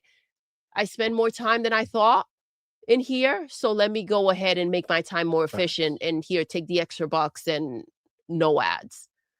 Agreed. You can always upgrade. But again, it's for them to get their foot in the door. What do you think about an ad supported tier for each tier? Like, have the regular tier that you pay for and then a cheaper ad supported version. So to make this clear, a lot of people are running with the idea that Ultimate could become cheaper. You don't hit a new price bracket and then say, you know what, guys, no, we're gonna go ahead and take that back and lower the price. Especially that's not going to happen. Especially since they already paid for a lot of the content that they're bringing extra. Exactly. Based off of knowing that they raised the price. Exactly. And that's going to be the price moving forward. And eventually that price will also go up at some point, right? But the reality is it's not for me, but it doesn't bother me. So there are plenty of people that still have a hissy fit about the price for Game Pass Ultimate. Maybe that's an option for them. Maybe that's a way for them to feel more comfortable if they don't mind the ads, right? Or maybe a way to settle you in and appreciate like the $30 payment. I'm willing and I'm more comfortable paying this because I don't want to deal with the ads. But if the option is there, it's like, okay, well, I don't want that for sure. So I'm just going to stay here. It just makes things a little more clear. But there's nothing wrong with options. I think the problem is when you don't have enough or when you don't have options at all. But there are so many games in Game Pass, and it's just something that it doesn't stop. If you find a way to maximize the amount of people coming in, the younger generation that like kind of do not mind, they've kind of grown up with certain things that they don't mind that we do or we may have an issue with. They're a different breed of people. So you have to go ahead and cater to everyone, because why will you leave people out? Agreed. I just put up a poll. I love that. Okay. About Game Pass. So let's see what people really feel in the in the chat, right? But babe, I agree with you 100%. I think at the end of the day, this is all about options, right? And options never hurt, right? Options never hurt. Again, I do feel like the idea, and I think what will probably get people with this, if they do it for every tier, would be like, oh, they're getting what I'm getting and they're paying less. Well, no, because those ads, if they trigger you, if they bother you, if you don't want to deal with it, if they make you walk away from what you're playing, then you don't want that version of it, right? So the idea that, and obviously we know how these people operate and behave, that's what they're going to go to. Well, they're getting the same thing I'm getting. No, they have to sit there and watch ads where you're having a smooth, unbothered experience. Agreed. Broke boy, what do you think, bud? Do you think ads are the devil, or should they come? Half my services have ads, the other half don't. Say it again. I said half of my services have ads, half of them don't. Right. Like I say, the idea is nice, but it would be depending on how they implement it. To me, if you're going to give an ad, because the story last year when they had the free cloud-based tiers, free cloud-based was coming out, it was like a 2 to 3 minute ad before you started, and then that was it. If it's like that, it's fine. But if they pop up in the middle of games, that's depending on where they pop up, I guess, if they have special stickers. But I think, broke boy, I think that's the point. It does need to be somewhat intrusive. If I'm just watching something in the beginning, then why does it matter, right? Even for us, wouldn't you be like, okay, I'll pay less, I'll just watch this clip for a little bit, and then I'm playing unbothered. The whole point is to irritate the player and say, I was in a zone and now this annoyed me and now I don't want that there, so I'm willing to pay more. The whole point is to suck them into the game and the experience get broken up to a point that they want to spend the extra money. It would have to be like it can't be a situation that is just in the beginning and then, okay, bet I'm chilling and I'm playing, because at that point we're going to be bothered that's just what happens. And guess what? No more paying up. I also don't want to be in the middle of a boss battle and got my pattern stuff going on. So I think that's but then that's where you say that's not for me, but it's okay for those who want it. Yeah, but even then, I don't think would be a thing, right? So I think if Xbox was going to implement this, they would implement like smart ads, right? Yeah. So like it would be something where you're gonna go ahead and watch the ad in the beginning, but now you might be about to do a boss fight, and that's where it kicks in. So that's where they throw the ad. You're gonna get that itch. You're gonna be like, "Oh shoot, I was so close. Hold up, I want to get in there." And then right after that boss battle, or like if it's a multiplayer game or some shit, like in between matches, while you're in a lobby in COD or something. Yeah, exactly. Like the game doesn't and also understand that the ad doesn't have to be a thing where you lose control. No, it doesn't have to be a thing where the ad just fucking, comes up. It could go ahead and take your screen, make it a little smaller, and add an ad to the side. Like I say, it all depends on how they implement. I understand, though, you want it a little bothersome. That's what YouTube does. With it has to be a little annoying, right? It has to be. It can't be so annoying that you do not even want to play because it's a waste. But it has to be a little annoying where it's like, I would pay to stop this. That's like YouTube ads. Like I say, it seems like since they keep asking me if I want premium, I say no. It seems like they keep adding more ads each time. Yeah, I mean, I couldn't even begin to believe that scenario for me, man. A fucking premium immediately. No. My brother has a family account now. He's shared his premium no ads with me, so I'm good. Nice. And they're pretty fucking generous. Well, we got like 5 or 6 people. Like everybody's on the same. You can do a five household type thing. Yeah, that's fucking great. So and that's something maybe they can bring back with Asha. I know it'd be kind of pricey, but the family is not going to happen. I know.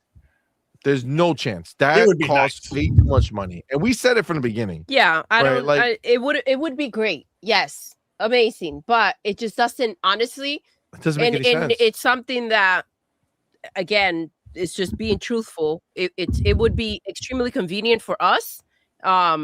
But it just doesn't make sense. Yeah. Like, why would you bring that in? Maybe not a family plan for the whole family. Like you said, right now you can do it with your home Xbox. You can have a 2-person. Maybe make it a 3-person.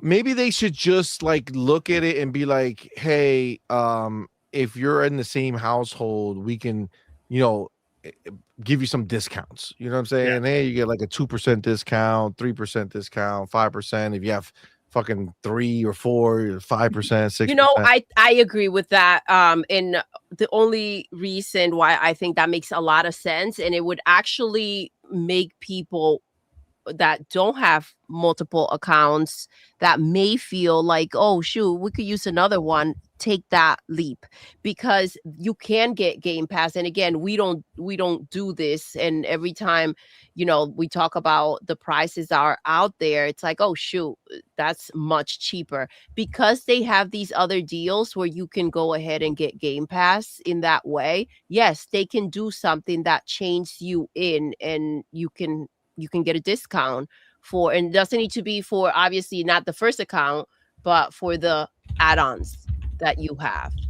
I think that would be actually a really good idea and a good way to do it. Yeah. Where you don't have a family plan, so you're not necessarily losing money by bundling a bunch of people up, but it is something that, again, what is it that they pay usually? Like they'll get it for like half the price or close to half the price. Yeah, sometimes depending on when they could get it really low.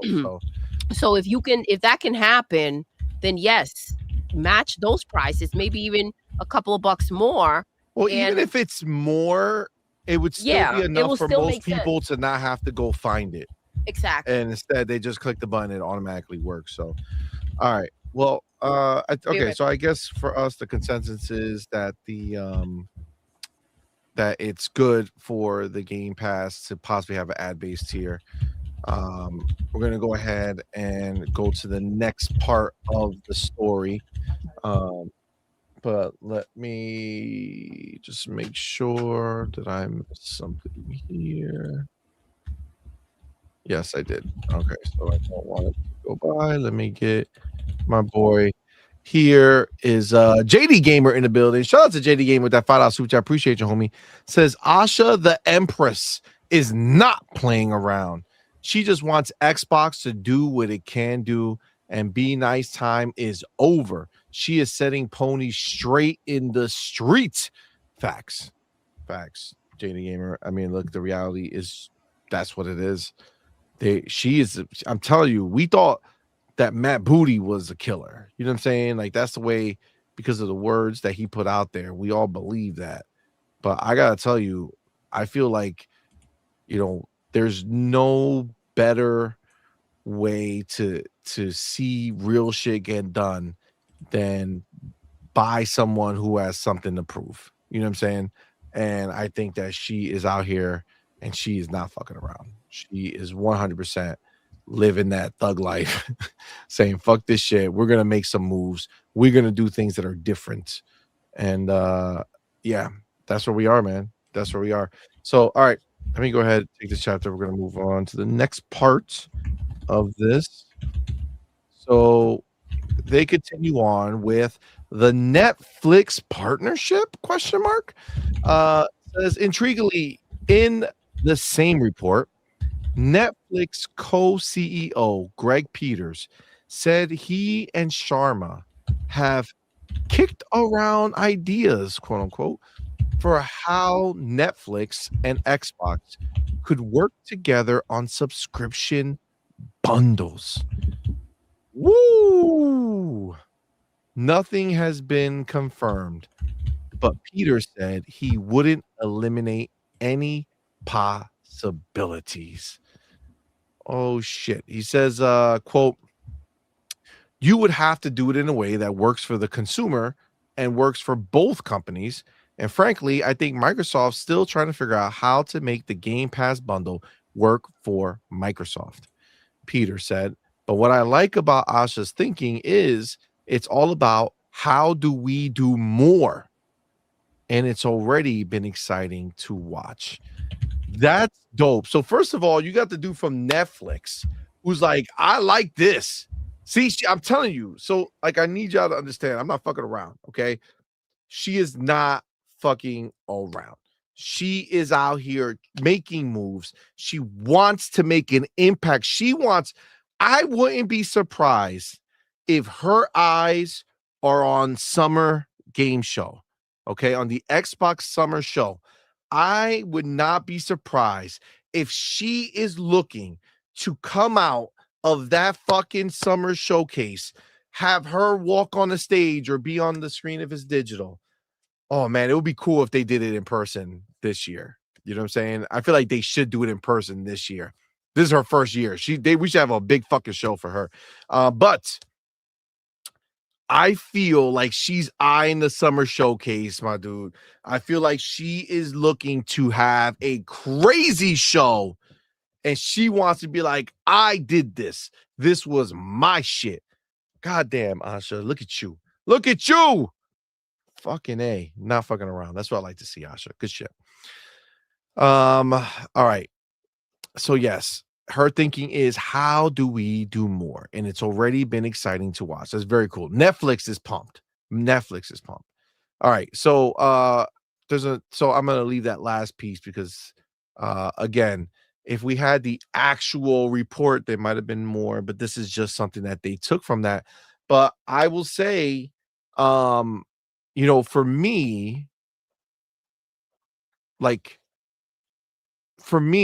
I feel like this is a huge thing. I feel like this is huge that Asha went ahead and said, I am going to go ahead and do something that no one ever expected. Everybody's been calling Game Pass the Netflix of gaming.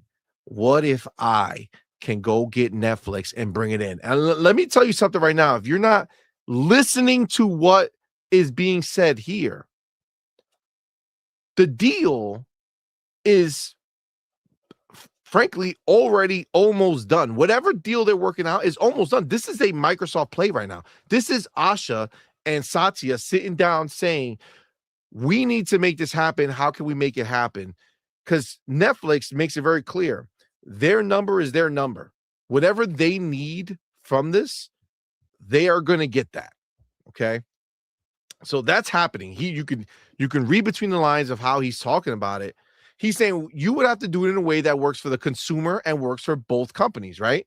So obviously this is going to work for the consumer, right? Having a man, let's leave the consumer part because I feel like that's the part that really blows this shit out the water. But it has to work for both companies, right? And then he says, he's telling us, frankly, he's saying that the truth is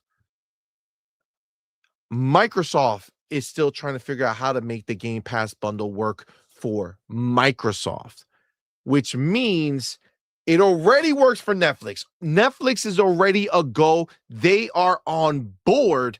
This is happening as soon as Asha gets the okay.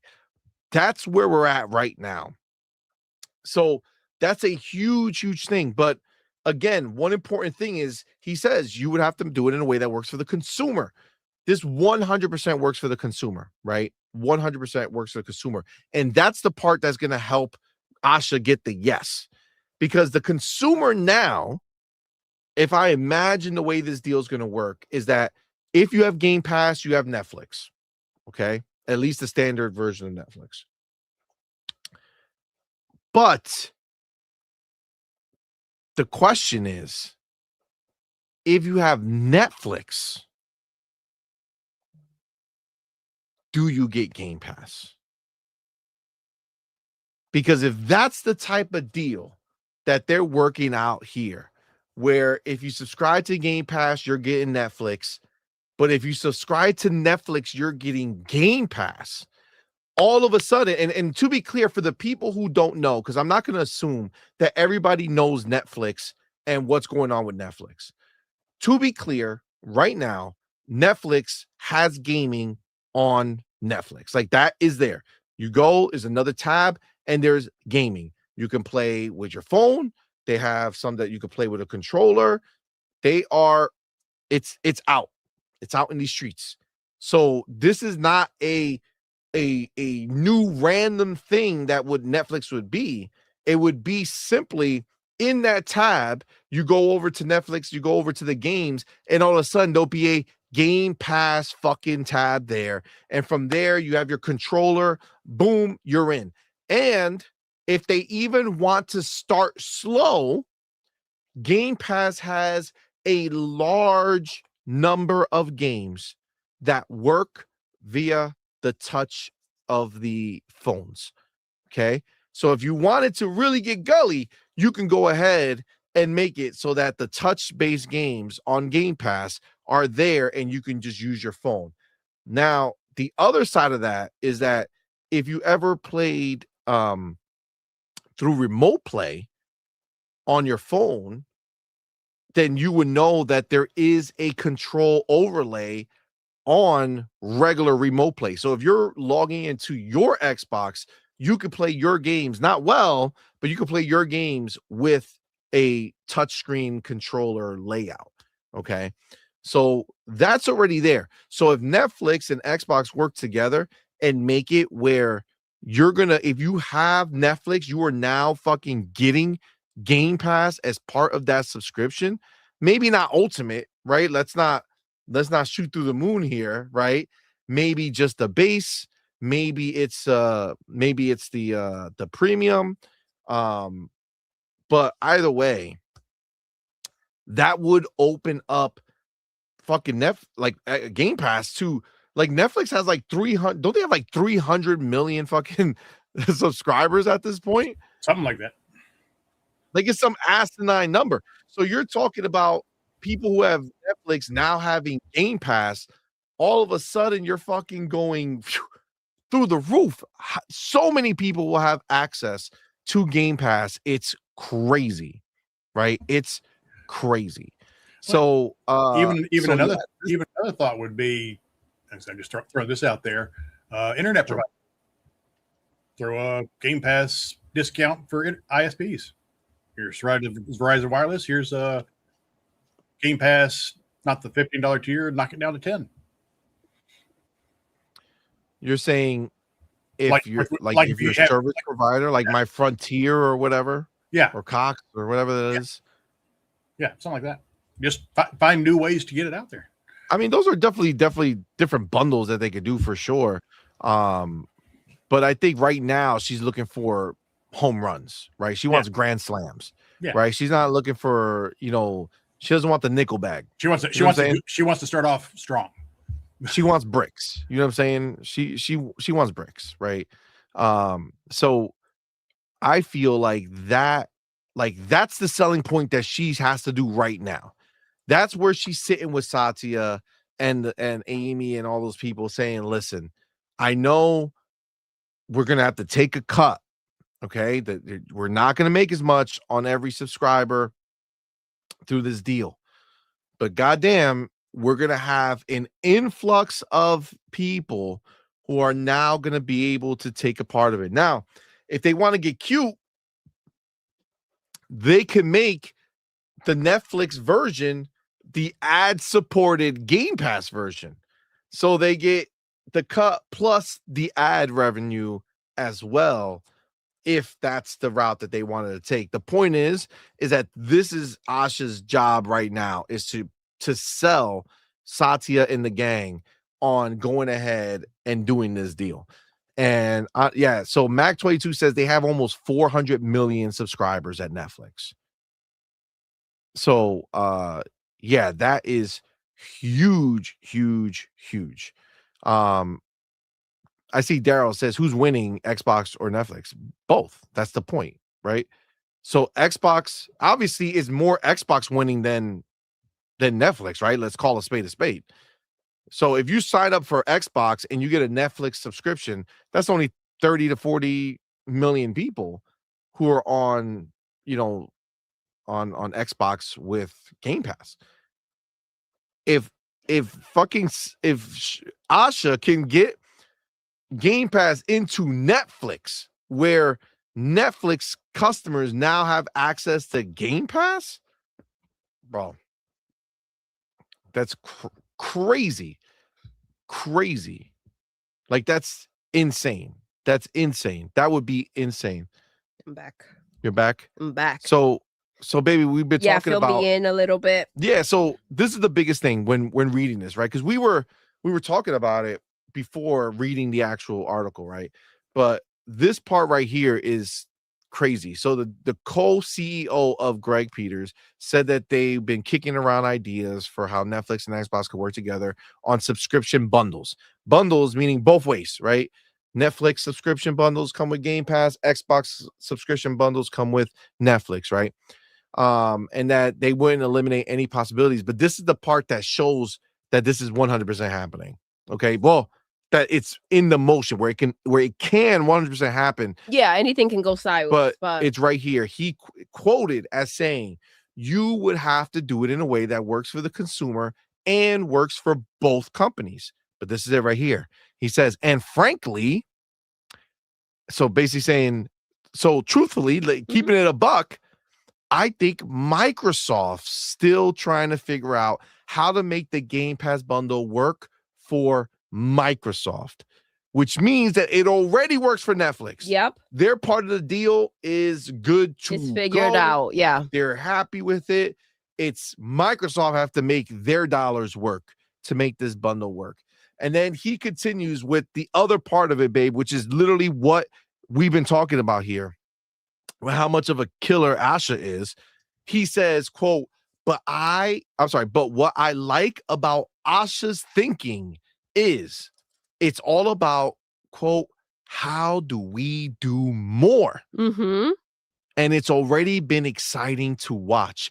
They are excited that That's Asha freaking phenomenal. is running the show. They're excited that she's not doing this chill situation. Well, because she wants to get more. Yes, How can we do next? more? It's What's better? reinvigorating that hunger and desire of what's next. It hypes you up, and it just makes you want to keep going, right? 100%. So we knew she was gonna be freaking great for Xbox, but like she's just out here making things happen. First of all, if Netflix already figure out their numbers, 100%. Microsoft needs to figure out theirs. Like, for sure. this is something that needs to happen. Yes. Yeah, like this is talk about freaking marketing. Talk about putting yourself out there. Talk about putting the spotlight on you. You're freaking entering the ring with a massive freaking what's the tap in? I don't know the slang for when your fighter, when you tap them in. Tag your a team. Your team. Your tag team. This is crazy. And I just, when you think we did we were some of the people that were very excited about Fortnite Cruise when they incorporated that into Game Pass, because we were paying for these subscriptions separately, right? And it ended up as a bundle saving us a couple bucks, right? And we're talking about different accounts, so this worked out well for us. This would be the same thing when you're already paying for Netflix and you're already paying for Game Pass. This is just going to make sense for you. And this is going to bring so many eyes to Game Pass because of Netflix. And honestly, also the other way around, there are people that may have Game Pass that are not subscribed to Netflix, that maybe it would just make sense in this way. Talk about opening doors to opportunities. 100%. This is crazy.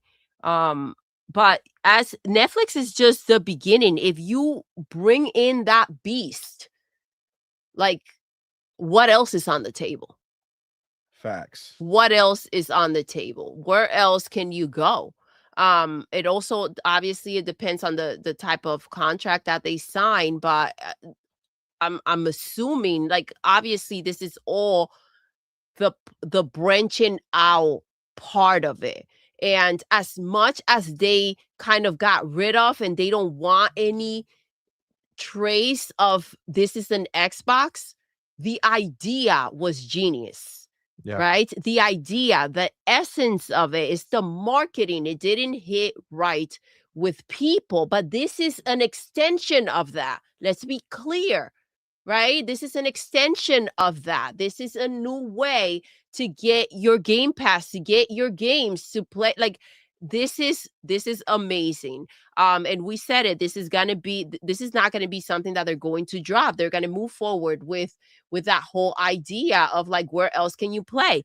Freaking apps on TV, a Fire Stick. So they have that going on with Amazon. Now they're going into Netflix. Man, talk about find your opportunities and seize the moment. Agreed. 100%. PlayStation right now can't even get the developers' attention to freaking sign over their games, right? Man, they are in the ins with Netflix. That's dope. Agreed. Broke boy, what do you think, bud? Definitely, I think it'd be definitely a win-win for both of them. I guess my question was, when you say bundle it, do you mean like you're still playing on your console and just Game Pass is included in it, or is there an actual Game Pass in Netflix itself? No. It would be, if it's Netflix, you'll be doing it the Netflix model. So a Netflix model is you're on your TV watching Netflix. So you're talking about access to both ways. Yeah, both ways. So if you're on Xbox, then you're on Xbox and you just have your normal Game Pass, but then you can get Netflix anywhere. You'll just log in, sign in, like whatever. Like they put cloud gaming on Netflix. Yeah, exactly. And then the Netflix deal would be the same way, right? So if you're on Netflix, you can stream it. God bless you, my love. If you got, God bless you. If you have Game Pass, then you'll be able to play it on your console wherever you want. I would assume, unless they make like a special version just for Netflix. Yeah, no, I don't think they do that. I think they almost like the cloud version. You know what I'm saying? That a lot of people were saying that maybe they would have like a cloud version. Netflix has their own gaming anyway. So. Yeah, but that's why you would put, but they don't have Xbox games on there. No. I'm just saying they have their own gaming part of. Yeah, so that tab, it would just have a Game Pass Xbox part. Yeah, Xbox. I like the idea. Like I say, it's one of the things. Options are always good. Facts. Options are always good, especially when these options are like you're entering another area, like an unknown that is very stable on its own, and now you're getting the attention of their subscribers if you head in that direction. I have Malcolm says, damn, so Netflix would have a deal from the Sony side for movies and games from Xbox. Did they really lose out on the WB deal? You know what's crazy? Maybe that's why they didn't mind letting that go. Maybe it became too much of a back and forth, and they were like, you know what, we're making these other moves and we're good with that. But they do have, their deals. They have the Sony, obviously, with the movies, and that's apparently working out well for both parties. So let's not forget that Netflix is making a Gears. They're the ones making the Gears movie and TV show. Yeah. So. Yep. Broke boy, what were we gonna say? That was something that I was thinking about, because when Netflix was trying to buy WB. I remember it coming out that they said Netflix had said that they don't see any benefit of the WB gaming division. So now that Paramount has it, I wonder how they see WB games, or if they're going to think. Well, they already said that they're going to revive that multiverses shit. So, and they're just going to add Paramount Plus characters. Could be interesting. Yep. Get some Rugrats fighting. Facts. Yeah, that's what it's about, though, right? It's collaboration. You got to use the IP you have to, go bigger and better. We do have the homie JD Gamer in the building. Shout out to you, homie. JD. Thank you for that $2 super chat. Says an Xbox, Netflix, and Spotify bundle would be awesome. A gaming, movie, and music. Well, this is the reality of what it is, man. And we got to kind of call a spade, bro. Like, obviously, I will always prefer to just play a game, right? Before watching movie, before watching TV, before watching or listening to music or whatever, I'd rather play a game. But the vast majority of the world is not like that, right? Like, let's call a spade. They want the bundles. So guess what? If you're saying to someone, hey, come subscribe to Game Pass, yeah, you're paying for gaming entertainment, but you're also paying for that Netflix subscription that you already have. Yep. So you cancel that subscription and go ahead and use your new subscription that you have with Game Pass. Like, that means a lot to a lot of people. Right? Just like it meant something to us when we got Fortnite part of it. Yep. Right? Like, it is something to be like, okay, hold on. You're telling me, so for my kid, he can have Game Pass and I can have Netflix? Yep. Come on, man. It's perfect. That's a bundle. fucking banger. And then, doing it JD's way, going a step further with Spotify. Like, I'm not a Spotify person. I use YouTube Music because I pay for premium, so I get everything. But yeah, for some people, that would be great. For sure. Yeah, Spotify is freaking, it's huge. A lot of people listen to their music there, but keep on making deals. Whatever Why deals not? you bring, man. Keep locking them all in, because the thing is that you can still do it separate, right? Yes. This is not going to affect you if you don't want to get on board with it. But if you're already paying for these things individually, and there's an alternative in which you can save a buck or two, great. That works. Exactly. It does not help you. You know what I'm saying? Yeah. I mean, it does not hurt you. It does not hurt you at all. Bring them all in. That's what it's about. Paramount, Apple TV, Disney Plus. Figure out a way and make it happen. All of it. I've already got Netflix free. I've already got Netflix free 3 different ways. That's good. That's good. That means you can give it to 3 different people. I did. There you go. You see? Beautiful. All right. And then the last part is the part that earned Asha her new title, Asha the Killa Sharma. Asha the Annihilator. That's way too much. It's Asha the Killa Sharma. Keep it simple. Gotta keep it simple. But yes, this is the part that got her that title. So as you can see here, it says in other news, it was reported in the same piece that one of Sharma's first decisions as Microsoft Gaming CEO was to kill off the "This is an Xbox" campaign. Ooh. Which people had a lot of feelings about. The campaign was quietly scrubbed from Microsoft's websites shortly after Sharma took over as the new Microsoft CEO in February. And that is why she's the killer. Bro, she didn't even wait. Well, I'm sure that there were certain things, obviously, while they were having these discussions of, long term and also short term of the things that need immediate attention. And apparently this was one of those things.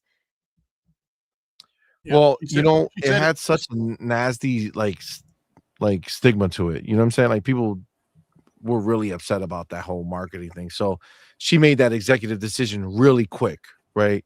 She knew it wasn't good and she got rid of it.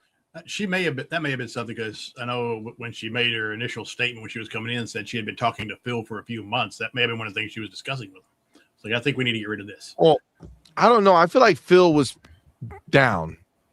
I feel like Phil and Sarah were, working together. Phil may have been just, well, you're taking over, so this is going to be something. If you want to do it, do it. Yeah. Say that again. What did he say? Well, Broke Boy? Yeah. Broke Boy said that Phil might have just told Asha that if you want to get rid of it, get rid of it. But I feel like she didn't give a fuck what Phil thought about it. I don't think so. She literally, I think, my first moment there was when she said, I promoted Mad Booty. Yep. Like, she was not here to sugarcoat, to explain, apologies, none of that shit. I promoted Mad Booty, right? And I think that with this kind of like scraped off, we can see, because we do know that the messages didn't come out together, and Sarah had just posted something about Xbox right before, everybody started sending their goodbyes out there. So there was some sort of tension that played out where it wasn't a simple parting ways. Either Sarah was going to have to stay without knowing that someone else was taking the spot that she was, thought maybe she was going to go ahead and take, or, it could have been a little uglier than that. So we don't know what exactly happened behind the scenes, but this should give us a nice idea of how things played out. Agreed. 100%. Broke Boy, what do you think about This Is an Xbox getting murdered by Asha the fucking Killa immediately out the gate? It shows that she wanted to hit the ground running. She didn't want to wait for anything. She said, first step in, we're gonna do this. Okay. But like I said, I mean, everybody made a big fuss about it, and so I understand for some women, but even I was talking about, I think it was, Malcolm X, like that. We knew what they meant when they were talking about it, but it was confusing to new people. So I mean, well, I don't even think it was confusing to new people. No, I think it was no. I confusing think the to old heads had more of a problem the old heads with that shit. It's like, man, get with the program. They were the ones that were time to move freaking on. Try to, understand the freaking marketing. And if you don't get it and you already have your Xbox and that's what it is, then sit tight, right? But these are just options. This was not a, hey, go grab a bat and freaking slam your Xbox with it, or go toss it out window, or get rid of it. At no point did they say that. If anything, this was you've invested in us. We're going to give you more ways in which you can access your games if you choose to do so. Any donkey could have understood that shit, right? Yeah, I think it was. People have such problems. And that's what I'm saying. And we knew they meant that. I think. Go ahead. We'll keep talking. That's what I'm saying. We knew what they were meant. They meant access. They just that was the plain and simple truth. But I think this had something to do with how they felt. The developers were gonna see the Xbox console. I think a lot is chained into PlayStation and these ponies. This is why they want these exclusives back, because PlayStation, who, by the way, is not really making any games, are claiming that they're not going to put their, single player games even on PC. They're not even going to PC. And it's like, yes, you will. And what games are you talking about? So we'll see. But this is the problem. They have this mentality that Xbox needs to do what PlayStation does. Nah, they've left that party a long time ago. Yeah, so PlayStation's telling their players, yeah, we said we think you're important because we want to give you your exclusives, but you're not important enough because you can't support our live service. I mean, if they want to be real serious about exclusives, make it live service. make live service exclusive. See what happens. Yeah, they can't. They can't. I know. That's what I'm saying. If they want to get serious about it, do that and see what ends up happening. Yeah, they won't, because it's not something that they can ever do, and that's the problem, and that's what we know, right? We know that to be the case. So, I mean, frankly, at the end of the day, all it is just noise. But again, as easy as it was for us to understand it, you just got to take into consideration that these other people, like, this is not the hill to die on. You know what I'm saying? Like a marketing campaign is not the place to be like, you know what? We're going to stay doing this forever, even if everybody who has the loud mouths hates it. You know what I'm saying? But it's also marketing, right? So it kind of the thing about it is that it kind of got scraped off, right? And you can't really find any trace of it. But I think marketing runs its course, and then you're on to the next marketing move, right? Because at some point you need something fresh, something new to go ahead and get that attention again and feel and give out that impact that you initially had with whatever you did last. But I want to go. Let me see if I find the Malcolm. Malcolm says, but that's how Windows grew. They put it everywhere. Absolutely. And the thing is that they are Xbox, but now they are going with the same business mentality that Microsoft has, right? So that's what's changed. And I think in order for Xbox to grow in the way that they want it to grow, that's what they need to do. Yeah.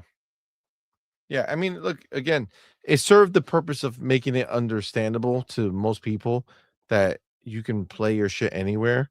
It really was a big Xbox Play Anywhere push, right? Like, that it's a serious part of the business that they're really doubling down on. Like, they want that. And we're gonna go through a few things real quick that are kind of additive to this, and is gonna lead us to the Chris Charla interview, which really spells it out. But I'm going to go ahead and switch to this here. and this is Strauss Zelnick talking about Asha Sharma. So I'm just going to take a quick little note here. So South Zelnick on Asha Sharma, Xbox CEO, he says, I'm going to bet on her continuing to do great. I can't imagine she wouldn't be examining the underlying dynamics of the business and then, lean into them. What drives success in our business is making the best entertainment, right? This might be a recording. Let's see. Is Asha Sharma has just been appointed the lead at Xbox, which is great. She's new to the industry. She's not a gamer. And it's triggered a conversation around whether those things are important to the role. I mean, I think I know what you think about this, but what do you think? What do you think are the important things a CEO in video games should be concerned about? Well, first of all, I don't think the newly appointed head of Xbox needs any advice from me. So let's just start there. Yeah, it's a highly accomplished executive who's done just great. Yeah. Without ever having Love met me, that. I'm gonna bet on her continuing to do great. Moreover, I gotta focus on myself doing better before I take pains to talk about other CEOs. With all that said, look, our recipe for success around here is be the most creative, be the most innovative, be the most efficient. And you'd want to study the dynamics of the business. And the individual you mentioned, in fact, has operated successfully in any number of different businesses. So I can't imagine she wouldn't be examining the underlying dynamics of the business. And then, lean into them. But at the end of the day, what drives success in our business is making the best entertainment. The rest does tend to take care of itself.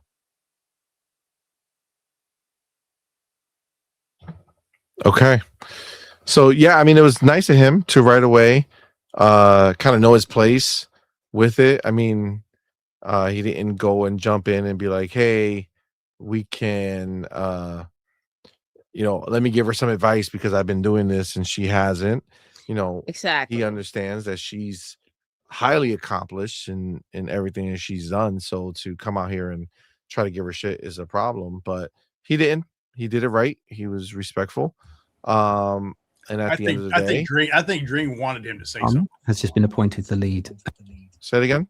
I think Dream wanted him to say something because if you look while he's saying all those good things, he's kind of looking side to side and everything, kind of like, yeah, because they right thing. Say something bad. Yeah, well, he knew because they've already talked, and Zelnick is not an amateur. You know what I'm saying? This dude knows what he's doing. It just looks like he was hoping he'd say something else. Yeah, of course. But yeah, I mean that I just thought, when you see that, that's what you want to see, right, babe? Absolutely, man.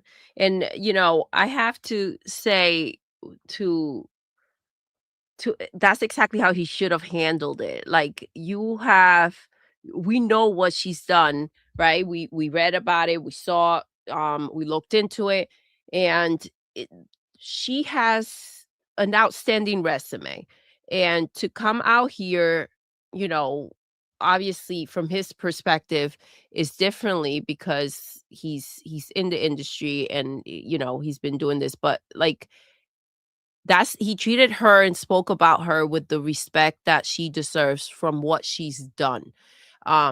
So yeah, you have to acknowledge that.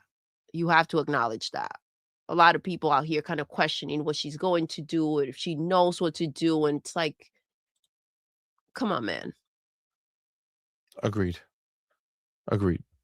Yeah, I mean, again, and I'm glad that we've all kind of, taken that stance from the beginning here, where we really didn't go ahead and let this idea kind of get involved with us here, because you could just tell, and that's why I wanted to watch all those videos and stuff when she first came on, because I wanted to understand, what type of person she was, what type of leader she was, and she showed that.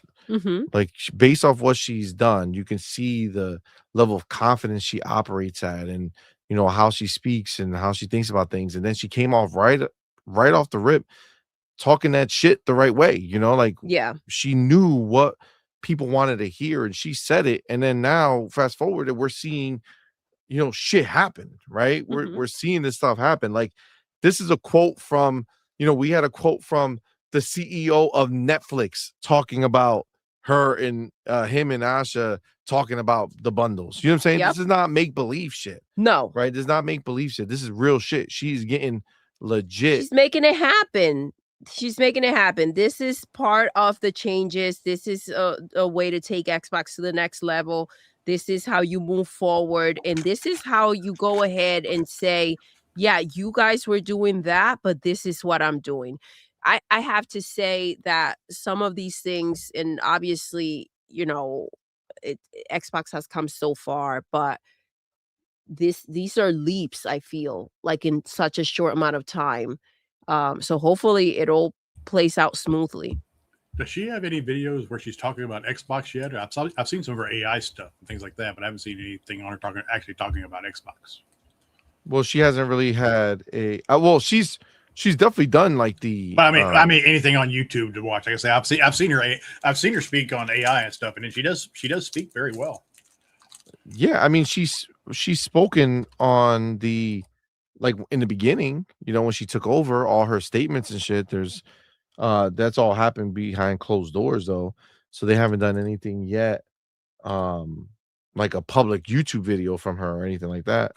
But I mean, she said plenty already, so it's just a matter of time. And honestly, you know, based off everything that I can kind of see what's happening, it looks pretty clear that her eyes are set on Summer Games Fest, like not the Summer Games Fest, the Xbox, you know, Summer Showcase. Yep.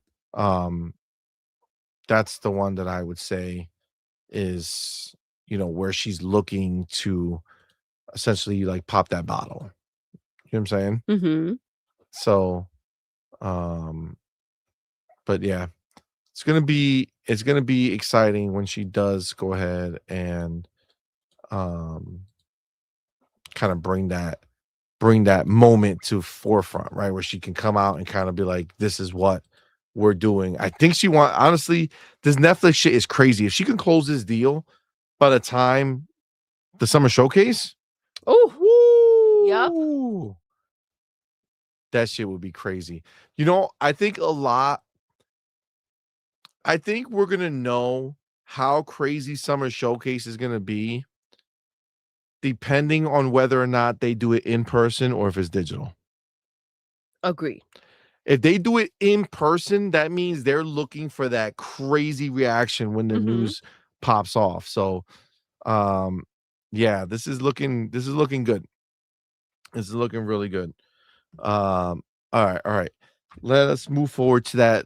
I'm gonna call it the lost interview that I didn't know about, but now I do. So we're gonna go ahead and take a look at that. Hold on. All right. So this is at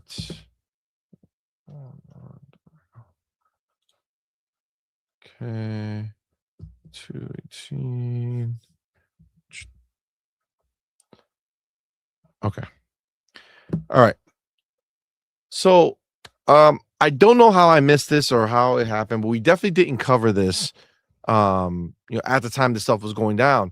But this is everything that we're kind of talking about is in service of, you know, Asha, right? And kind of digging deeper into her character and what's going on with her. And again, we've seen the moves that she's making, which is crazy.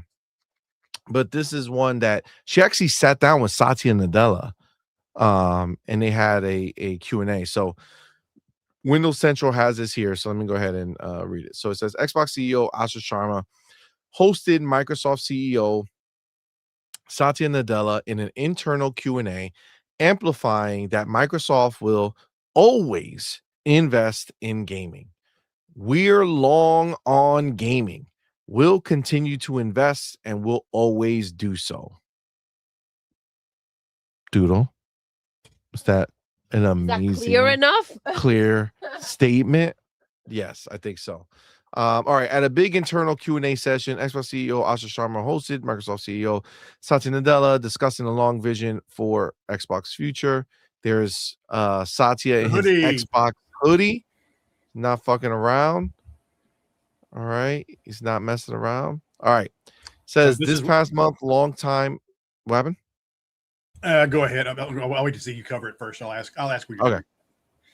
All right, says this past month, longtime Microsoft veteran and Xbox lead Phil Spencer retired, giving the floor to incoming CEO Asha Sharma. Xbox stands at a bit of a crossroads. Okay, we know about the crossroads. Great. I'm trying to get to where this thing starts. All right, so here's what he said. So this is the internal thing. That was all unnecessary. All right, so Asha Sharma introduced Satya Nadella, who remarked about his happiness to be there. He also noted how when he initially came on as Microsoft CEO, there were similar doubts about his knowledge on cloud and infrastructure. Oh, shit. Before he led Microsoft towards being a global leader in the space. He also noted that gaming remains one of Microsoft's biggest capital investments, representing a long-term view of its role within Microsoft. So it's almost like they're like positioning. What the fuck just happened? Did that just change? What the hell was that? Go back. Okay, here we go. All right, yeah. So it's almost like he's letting everybody know, like, listen, I am gonna have gaming as part of Xbox no matter what. And one day the bubble's gonna pop, and everything that we did is going to put us in the pole position across the board. Yeah. Right. So it's almost like their bet on cross-play and cross progression and stuff like that. That's now becoming the standard on most cross multiplayer games. I love, by the way, that he brought up how he was doubted, right? Because this is exactly what they're doing to Asha, or we're trying to do. So it's like I got to go to Brothers Grimm Tales. What's up, bro? Thank you for rocking out. I got to read this real quick. He says, I don't need to know everything about cars to be a great salesman. I don't need to know everything about apples to sell apples. I just need to have the knowledge and ability to sell. 100%. I mean, that's the truth. All right. So it continues here. This is a quote. There are core identities in this company. I don't think Microsoft will exist without these identities continuing to thrive. We're a platform company, a developer company, being a knowledge worker company, and gaming. These are the main identities of what Microsoft has always meant and will always mean. Therefore, we need to take that. We don't take it for granted. We need to renew it. I'm really thankful to Matt Booty and Phil Spencer and Sarah Bond and all of you who have built this franchise into its 25th year. Beautiful. Bro, if this website keeps fucking asking me, I know. Look, it keeps taking me out. Just fix this shit, bro. Yo. Oh my gosh. Back to the top. You're going to have to sub for the no ad tier. Nah, dog. There's no way that they put this shit like this. There's no way that Jez made this shit like this. No, I don't believe it. There's no way. There's no way.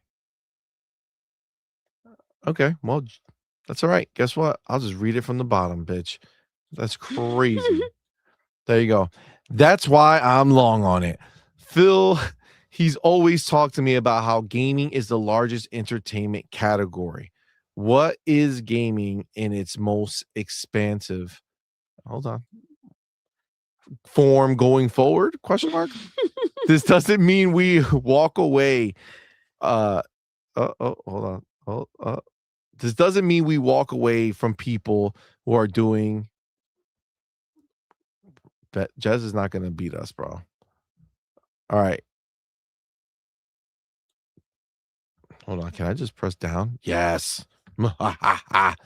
Are doing today. When we think about a AAA game on a console, the question is about where else can we go to extend that? For me, we're long on gaming. We'll continue to invest and we'll always do so. It's up to this team to show an excellence in execution and creativity. This bitch did a bigger ad to try to stop us. Can't stop, won't stop. Bro, get that shit out of here.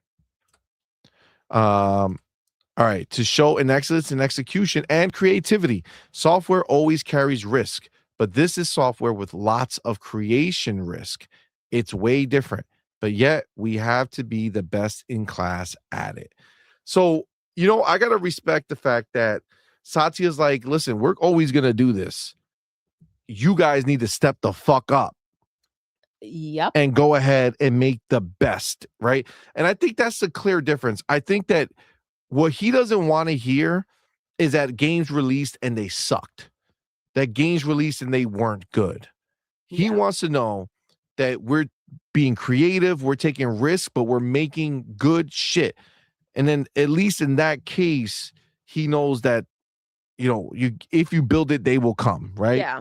I mean, listen, you can't be the best without doing your best, right? Facts. And obviously he has a certain standard of where he it's going to go with it. It's gaming has gotten his attention, and we've been seeing that, and it's for a reason. So 100%. Now, Xbox CEO Asha Sharma discussed the time she'd been spending with Xbox's different teams and talked about Microsoft's long-term legacy as a software company factory historically, emphasizing that great games can't be manufactured in this way, but instead need to be crafted by humans. I'm spending a lot of time thinking about how I can empower these worlds, these stories, and these characters, she said, asking Satya Nadella for his thoughts on Microsoft's responsibility as a company to protect the Xbox fan base. Oh, shit. All right. Fucking Asha's not fucking around. All right. Says the storytelling, Satya began. Why do we love games? They tell the stories, the mythologies that make us who we are. Getting down to that core, the craft that goes with it. This is the place where we have to get the cultural zeitgeist and then have it manifest in everything that we do. In the games, in the marketing approach, everything we do in this brand represents that. Ooh, that's beautiful. That's really cool. Him kind of calling out basically a little bit of the slap up of the this is an Xbox marketing, right? Because that didn't represent Xbox. It represented the fact that you can access Xbox in all these different places, but it wasn't about the Xbox core, which I can respect, right? I can respect that this is what he's talking about. Where there has to be in all facets of it have to represent the zeitgeist of Xbox, right? It was about Game Pass. It was about Game Pass. What was about Game Pass? This is an Xbox. Oh yeah. Get Xbox so you can have access pulling to back everywhere. And for them to kind of see that, Xbox is what they need to be representing. First off, right? Yep. I think that's what he means. Yeah, I agree. We do have the homie JD Gamer in the building. JD, what's good? Up, man? Thank you for being here, brother. With that $5 super chat, I appreciate you, homie. Says if Asha really wants to, her presence felt, she should skip both Summer Games Fest and the VGS, do an expanded Xbox showcase, invite partners for free in place of them both. Yeah, I mean, I feel like they already have been on that path of kind of really not doing much at Summer Games Fest anymore. Yeah. We always had like this big buildup and thought, oh, they have so much to show, so they're going to show it there. And then they just kind of didn't. You know, they had those big moments, but then they slowly kind of pulled away. So I think you're right. I think they're going to do that. I think they did the same thing at the VGS, the TGAs or whatever. I don't know about the Xbox Showcase inviting partners for free in place of them as a like just have a bunch of people on your stage. I think Xbox still needs to, give us a very select showcase, right? Yeah. And not just let people on stage. But I think, Summer Games Fest and the other ones, they can have the other people, but Xbox just needs to bring the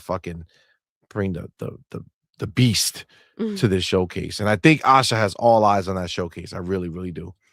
Again, JD with another $5, which I appreciate you, homie. Thank you. Says, make it clear that she won't be supporting people, sites, or anything else that make it their business to damage the brand, a la Jeff and other gallopers. I mean, other gallopers, the doodle name. Listen, I think that I agree with that, but I do feel like she is a certain amount of handcuffed. Even if we just think about what Satya Nadella just said, right? Like marketing and all that shit, it's all part of this. And although a place like IGN or whatever might talk shit on sometimes, when you pay them to do the ad, they still have to do the ad. You know what I'm saying? I think it's more about the group that's gathered and about you showing up and being a part of the conversation that kind of can't be you can't go obscured. Yeah, you still need to be in the places that moments. people are looking. You know what I'm saying? Yeah. So like you can't be like, here's a review, but we're not going to give it to IGN because then people are going to be like, oh, so Xbox doesn't make games anymore.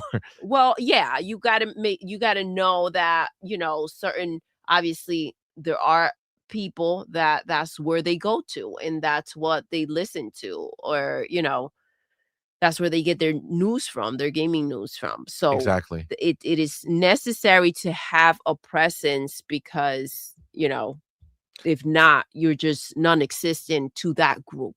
Agreed. And I think if anything, that's why the idea of their games going everywhere changes the whole narrative, because at the end of the day, you could talk about the companies, right? But what really matters is about the games, right? And when Xbox makes a game, if that game shines, then it doesn't matter who made the game. What matters is that people look at that and say, oh shit, that game's amazing. I want to play it, regardless of where. And that's where that part is going to come into play. But absolutely agree. Appreciate you, bro.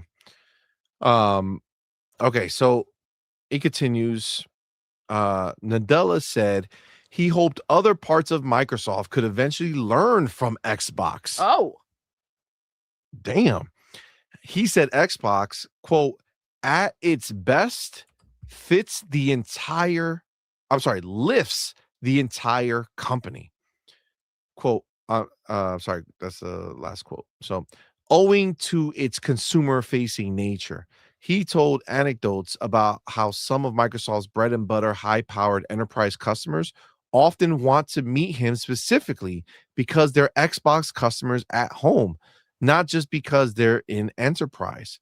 Gaming emotionally touches us, he said, saying he wants that aspect of Microsoft to exist always. I love that. So there is this connection with the fact that, on a personal level, that people want to do business, and maybe where the conversation starts, or the fact, or where the relationship feels comfortable because of the home experiences, right? That makes a lot of sense. I agree. He's had this, this huge interest and presence lately when it comes to Xbox. And I think it's what he said is very important. It's important because, you know, we hear the Xbox is dead narrative over and over and over again. To have him come out here and express the importance of Xbox and essentially saying it's not going anywhere. It's a very, very big deal for the ears that want to hear it, right? Or for the people that get shaky when these things happen out there. I think, you know, everyone in the chat and we are used to the roller coaster of emotions that these people go through and the narrative that they put out there. But some people can't handle it, right? So 100%. You know, this is that reassurance that is needed. So if anyone still had any doubt about the console going somewhere, or, you know, them going third party or whatever the heck it is that they talked about, understand that they're not going to let Xbox die. And you said it so many times, see, and it goes hand in hand with this. You said Xbox is too big to fail. Yep. It's too big to fail. They would never let it happen. No. They would never let it happen. They've worked too hard. They've done too much. And it has its place. And I think it's, you know, because it's funny, the conversations that we've had about how PlayStation, it's almost like just how Sony is like so disconnected from PlayStation, and it's like all the conversations have been like they're building a car, or, you know, anime and movies and TV, everything and other than gaming. But exactly, so it's almost like they're trying to keep it in the basement, right, and hope everyone forgets. Agreed. But whereas this is kind of like a hand-in-hand situation, and I think having Microsoft's support, it's a big deal, because if PlayStation had Sony's support in the way that they should have it, they would have a bigger presence and it would be more significant. At some point, it was the bread and butter. It no longer is, and it's kind of like they're letting it die. Yeah, and even if it's close to being, it's clear they don't want it to be. They want to invest in all these other things, and basically what they're doing is milking PlayStation. They're taking the cash from PlayStation and going to invest on all these other things because they don't want PlayStation honestly, to be. It's honestly, volatile for them. Considering how their games sell, and you know how, in comparison to the boxes out there, you think of even, you know, a third-party game going in there and being number one. What does that mean? And we're looking at victory laps over 3 million units sold, or when it comes to these games, and it's like it shouldn't be. That's not a victory lap considering the amount of games that you. Well, they're actually, I mean, the amount of boxes that you guys. PlayStation actually doesn't do victory laps on those numbers. They don't. I'm talking about. The ponies do to try to make it bigger, and it's what like, are you that's doing? fine for normal embarrassing. people. That's not a win, considering how much they need to invest on these games and how they're barely making much in comparison based on the numbers that they've put out. And then you look at how much it costs them to make a movie and that revenue that comes in. That's why they don't want to keep investing on PlayStation, because there are other ways for them to make a lot more money, and there's no room to throw any of that money away and drain it out with PlayStation players. Agreed. All right, so she continues. Xbox CEO Asha Sharma acknowledged Xbox difficulties as of late, saying that gaming had been in a transition phase. She said everything is being relitigated in regards to Xbox's strategy, echoing our recent interview with Asha Sharma, where she said that she's investigating some of Xbox's decisions over the past year. They discussed where gaming will go over the next phase of its life, but Satya and Nadella cautioned that Xbox can't lose sight of what it already has. 100%. Okay, so this is where you got to see it. We have to make sure that the friends we have today are the friends that you have tomorrow. Yep. Okay, so like understand that. That's your answer. And by the way, I wanted, because on that Friday show, you said what I'm hearing her say is that she's talking to me. She's talking to the people that have been here. Yep. That have been here from day one, that are still here, right? And nurturing that. This is exactly what he's echoing. And it's funny because two people can hear the same thing and come out saying something different because of the way it resonated with them or what it meant to them. But this is exactly what Satya's saying. And it's exactly what you heard her say. Yep. That's what she meant.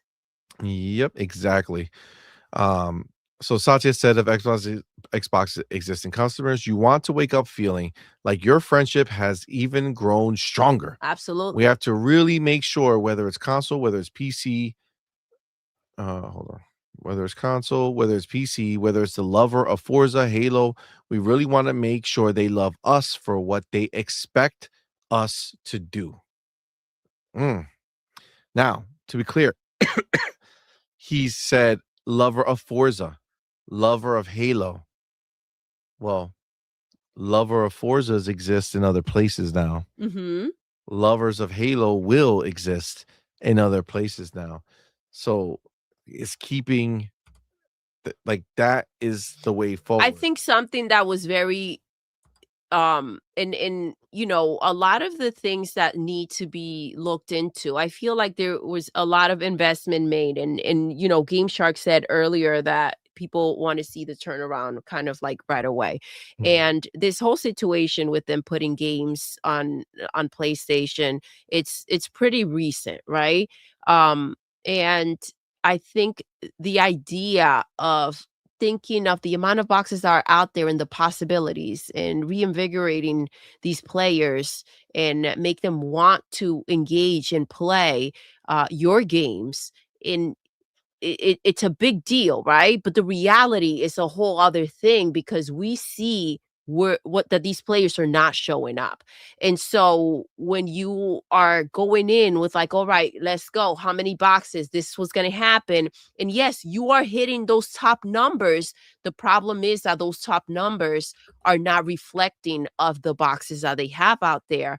And this is something that eventually you might get the attention of those players that are not used to like going to show up because they don't really expect much to be there, maybe hearing about your game, maybe, you know, and that will grow as you continue to put these games there. But I think that that's the wall that they're hitting, the expectation when you have these boxes. And even then, the games that they've put there have been killing it, but not in the way that they probably went in expecting. Yeah. For sure. I will say, like, I don't give a fuck what anybody cries about. Like, you could have the most fucking tears on your face, going crazy right now, just losing your fucking mind. You can't even see because of the amount of tears in your face. But I don't give a fuck about no exclusives. And Xbox don't need no motherfucking exclusives. They could do whatever the fuck they want.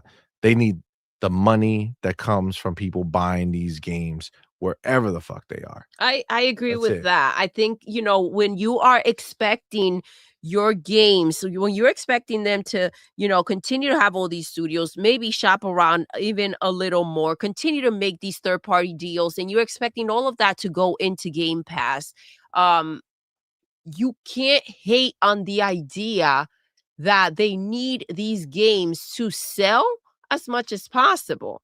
Now, if you're okay with this Netflix deal and people that are on Netflix being able to play, you know, in Game Pass, why are you not okay with these gallopers paying $100 for the premium version of a game that you get in Game Pass? Well, I'm sure they're not, right? I'm sure they're crying about that too. Oh, Netflix players are going to play our games. I hope not. No, of course they are. Of course they are. They're cry fucking babies, That'll be dude. crazy. It's embarrassing. It is. It's embarrassing. But listen, if you're such a crybaby, that's fine. Enjoy that. Look, at the end of the day, the beauty that I love about where Xbox is right now is they don't give a fuck about your tiers. You know what I'm saying? Yeah. They don't. They just want to do what's best for real Xbox fans who want a box, who want a fucking dope ass console, who want to be able to play on their 4090s like we have here on PC, or 5090s, or play on our phones, or type whatever the fuck we want. All that stuff. What matters is they are giving us the focus here, which is great. Exclusives don't mean shit, but a way to end up like fucking Sony, who sells all these consoles, but they can't keep a fucking studio open. No. And you know, the studios, they spend too much money, so we're gonna have to put them on a budget. And you know, we've diluted our brand to Lego versions of our games. And you know, I mean, to Concord and Marathon. Yeah. Come on, man. It's like, look at what PlayStation's doing with their quote unquote exclusives. God damn, to be a pony. To be a freaking pony and just run around kicking and screaming and crying. And what these dudes don't realize is that praying for attention from someone. These dudes crying for the exclusives, they're just fucking ponies. Oh, they're for just sure. Fucking ponies. For sure. They're just so fucking, they want to be in that same conversation. You know, I was listening back to the last show that we did on Friday, and I was listening to it, and it's like, yo, it's so crazy how these dudes who hate these ponies are ponies themselves. Absolutely. They're just the Xbox version of a pony. They're so blinded. They're so stupid.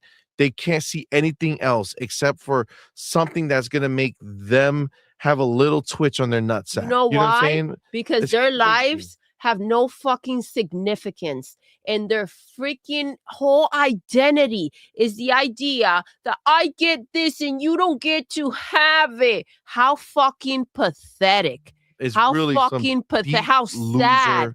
Shit. Seriously, like go find something else to live for other than someone not getting something that you are probably not even buying. Are probably not even buying. It's funny that it doesn't matter who they hear from or what they see Xbox accomplish till the end of time.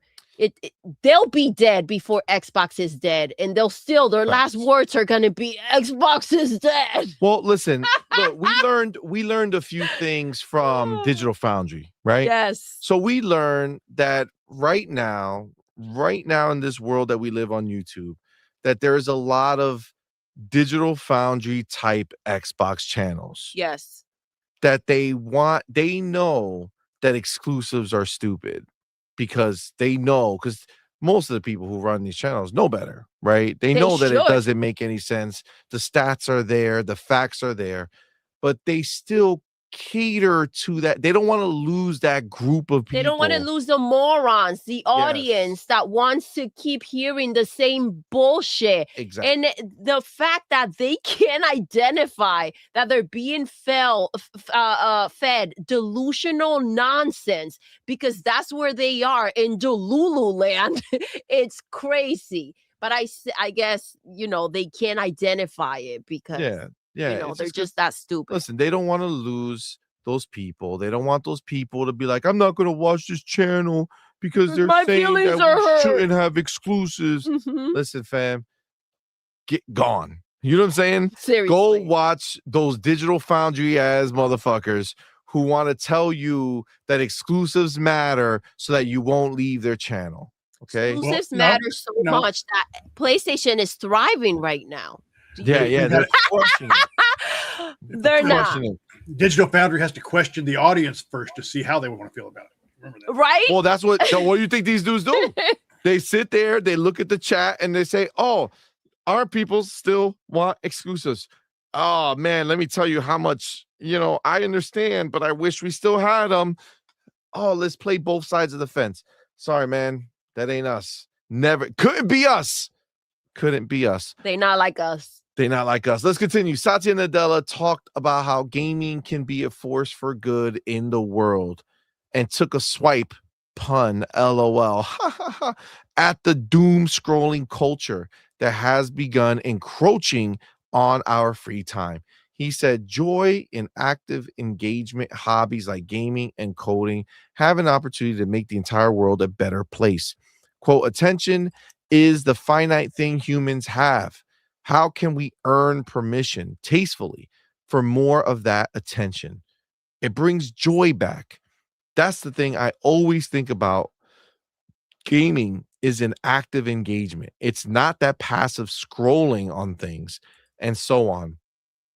I do want us to be the ones to bring back that active engagement. That's what console and PC represents in some sense. Why do people love the controller, the console, or their PC? Is because you're immersed. I look at the reports, the level of hijacking of our attention that's going on. I want us to reverse that. Joy in coding, joy in gaming. That's all I want us to live in. If we can bring that back, I think the world would be a better place for it. 100%. And see, that's the problem. People forget what this is supposed to be all about. People are getting caught up with AI bullshit. And I didn't know when I played the whole game, but I found out. So now I'm upset. Like, people want to get caught up in all the behind the scenes bullshit. But like, in reality, is that what matters? Exactly. When you're sitting there and you're playing a game, does it matter who else is playing it or not? Yep. If you're enjoying it, isn't that the bottom line? Plus, like the concept that people like Xbox doesn't make money on the console. Like, let's just call a spade a spade. It makes barely any money on the consoles, right? So like that's not the big profit margin. And you think like it doesn't look at what happens to all the boxes sitting on PlayStation, like with PlayStations on their shelves. Like those consoles are doing nothing but playing the same shit over and over again. Why does it make sense for Xbox to have a pony go and buy an Xbox? Mm-hmm. To what? Buy the one game? Okay. They could have did that on their PlayStation. Yeah. Like, what's the difference? Stay there and buy more games. Buy more games. Use that money to keep on buying more games. They run around screaming, we got your games. Good. Buy them. Support them. I don't understand where the victory is. You're over there paying full price. Great. We want them to use your boxes to keep on making money, to keep on making things for us. Yep. Agreed. And I want those games coming nonstop. Vince C fucking nails it. Says ponies want Xbox to go back to having the exclusives and end up like them having only 1 to 2 first-party games per year, which is what we had before. Yep. Right? 100%. Before back in the day, we used to just have 1 or 2 just like them. Mystery they want us to fall company. back. Hell fucking no, dog. Fuck that. I'm talking about 6, 7, 8, 9, 10. Keep giving me numbers. And these dumb fucks get made fun of, and they're like, "That's right, we do want exclusives back." Yeah, exactly. All right. So we did that there. Okay. Says welcome context from Satya Nadella is long overdue. Let's see. Based on conversations I've had with Xbox staffers over the past few years, I can't help but feel some of Satya Nadella's comments here are probably long overdue. I can see fully that I've taken a dim view of the way Satya Nadella has handled aspects of Microsoft business, whether it's the rush to AI tools. Okay, well, hold on. Is he talking or what's happening here? I don't want to get caught up in all this extra wording. All right, but it really does seem like Microsoft has identified that it's stepped off the rails a bit as it seeks to find itself in an increasingly chaotic consumer tech market. Quote, I want us to keep rediscovering that moment. The games people love, the consoles and systems people love, and really just doing the best job we can as a company. That's it. And that's all I want us to do, Nadella said in closing. For those fans who have counted on us, I just want to make sure that we live up to what they expect of us. I know there's a lot of feedback. Believe me, I'm on Twitter too sometimes, but I really think it's that passion, though, that they have. This is the base of folks who just want us to do a fantastic job of really doing what we're meant to do as Team Xbox. And I think think that's it. Yep, that's it. That was the interview. Look, I think at the end of the day, this was very good to hear, right? To have Satya really back the situation, right? 100%. Like that, I think is the biggest thing, is just to co-sign the situation and let everybody know that he's in it too. You know, like he's in it to win it. He cares about this. He obviously he deals with a whole bunch of other shit. That's why he has a CEO, Asha Sharma, to run Xbox, because he can't sit here and fucking deal with this when he's dealing with all this other shit that goes on in the company. But you know, him kind of poking his head in, being like, hey, like Asha has this and I'm backing her because I'm backing Xbox, right? I think that's a huge, huge thing. And I'm glad that that Satya is really doing that, because at the end of the day, Xbox needs to be the best it can be for us, the gamers. 100%. Right? And that means we want them to have the best console, we want them to have the best services, and we want first party Xbox to deliver the best games possible, so that when we go into our Game Pass and hit play, we're experiencing something that's fire. Right? Like we just got an announcement that was a new game coming in the Game Pass, obviously, from Xbox first party. There's a new Minecraft game. Minecraft Dungeons Part 2, which Minecraft Dungeons Part 1 was a pretty big hit. So Part 2, this is dope that they're doing that. So we already got another first party game that's coming this year, right? And that's what this is about. It's about the games coming. We want to play them. And of course, on Xbox with our exclusive service Game Pass, we get to enjoy them as they release, right? I love that he brought up expectations, right, from the players and meeting those expectations, because, you know, we saw freaking Gears looks incredible, Fable looks incredible, and it's like so many people out there, it's like we've hit the top. We don't need anything else. We have expectations. We want gaming to continue to move forward. And the way that they're talking about it when it comes to, you know, AI and graphically and innovation and what they're expecting from their studios, this is the next evolution of it. And I'm hyped for it. It's exciting. Agreed. 100%. I know you brought it up, but like the fact that he's wearing an Xbox hoodie, it's pretty dope. Absolutely. It's definitely essentially letting everybody know that he's there for Xbox, supporting Xbox. That's what we want. That's all we can ask for as Xbox fans. And you know, that's what they're doing. They're out here showing us that that's where they want to be. They want to be with Xbox, with the fans, going ahead and just being the best they can be. All right, let me take this chapter, because now we're going to get into that Chris Charla interview, who by the end of it also brings up Asha. Wait, Broke Boy, did you go drop some bars on? No, like I said, you guys covered pretty much everything. I was just going to bring up, it wasn't mentioned, but that interview right there was about the time that whole blank check thing kind of got misconstrued. So that was that time frame. So that's where I was going with it earlier, where they said, it was released that someone said that Asha gave her a blank check to bring back the Xbox division. that was where that was debunked at. Gotcha. Yeah, but you guys covered pretty much everything. It's they look like they want to get back to not back to the way they were, but the way they are. Yeah, exactly. What do you feel about what they said about the players that they do have? We hear a lot out there, right? A lot of nonsense. Obviously, we know is BS, but hearing it coming from Satya about, you know, what is that? How did that resonate? I mean, it's good to hear, as you said, with the whole, as we said before, this is an Xbox thing. Everybody kind of got lost in the sauce on that stuff, and he really did.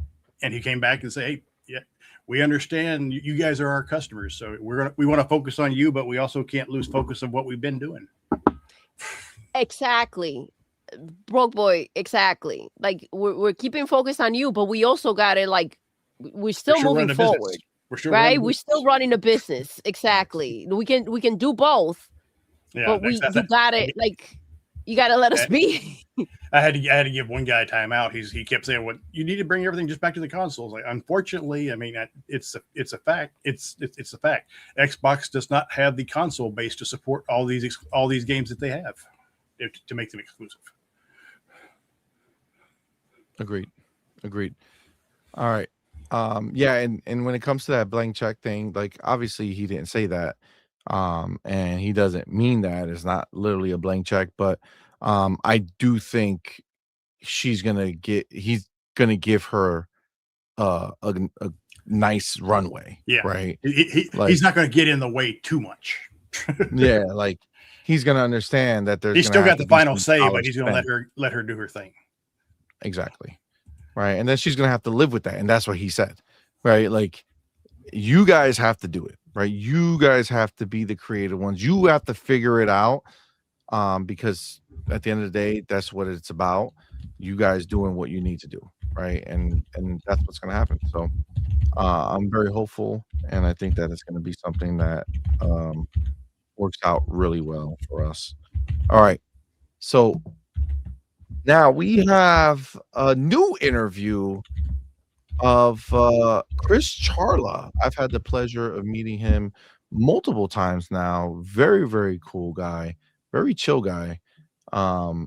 And this here is gonna be the one I ended up really liking it because he has a lot of good things to say, touching different points, but so this is it. So it says Xbox Portfolio GM. So that's Chris. Says devs looking to release on next gen Xbox should be developing for Xbox console and PC today. That's one of the trigger things that we're going to read later that really go ahead, that really spell out what the expectations are for this new console. So it says we're working hard so developers can make one Xbox build in the future and it'll run on console, PC streaming, and cloud surfaces. Love that. So it says Chris Charla, the general manager of portfolio and programs at Xbox, had been with Xbox for 16 years and worked on ID at Xbox for 13. He began in 2010 as the XBLA portfolio director and has changed titles several times to things like director of ID at Xbox and senior director of content curation and programs. But all of these fancy titles have roughly described the same job he says he's been doing the whole time, making sure cool indie games get onto Xbox and into players' hands.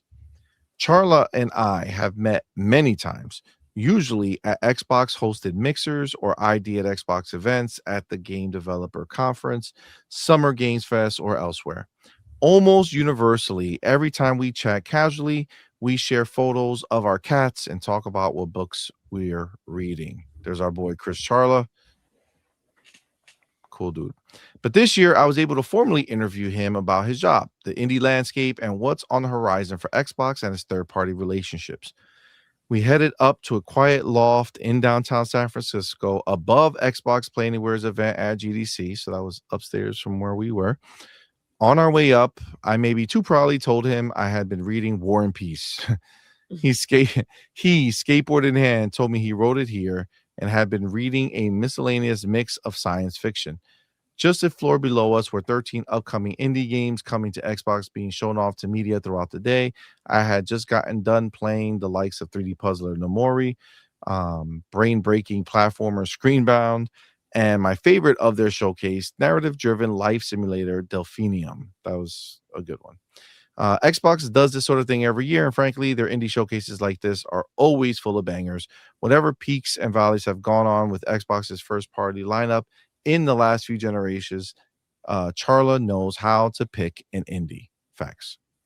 So I started by asking him what it is he's actually looking for in partners, not just for ID and Xbox, but in general.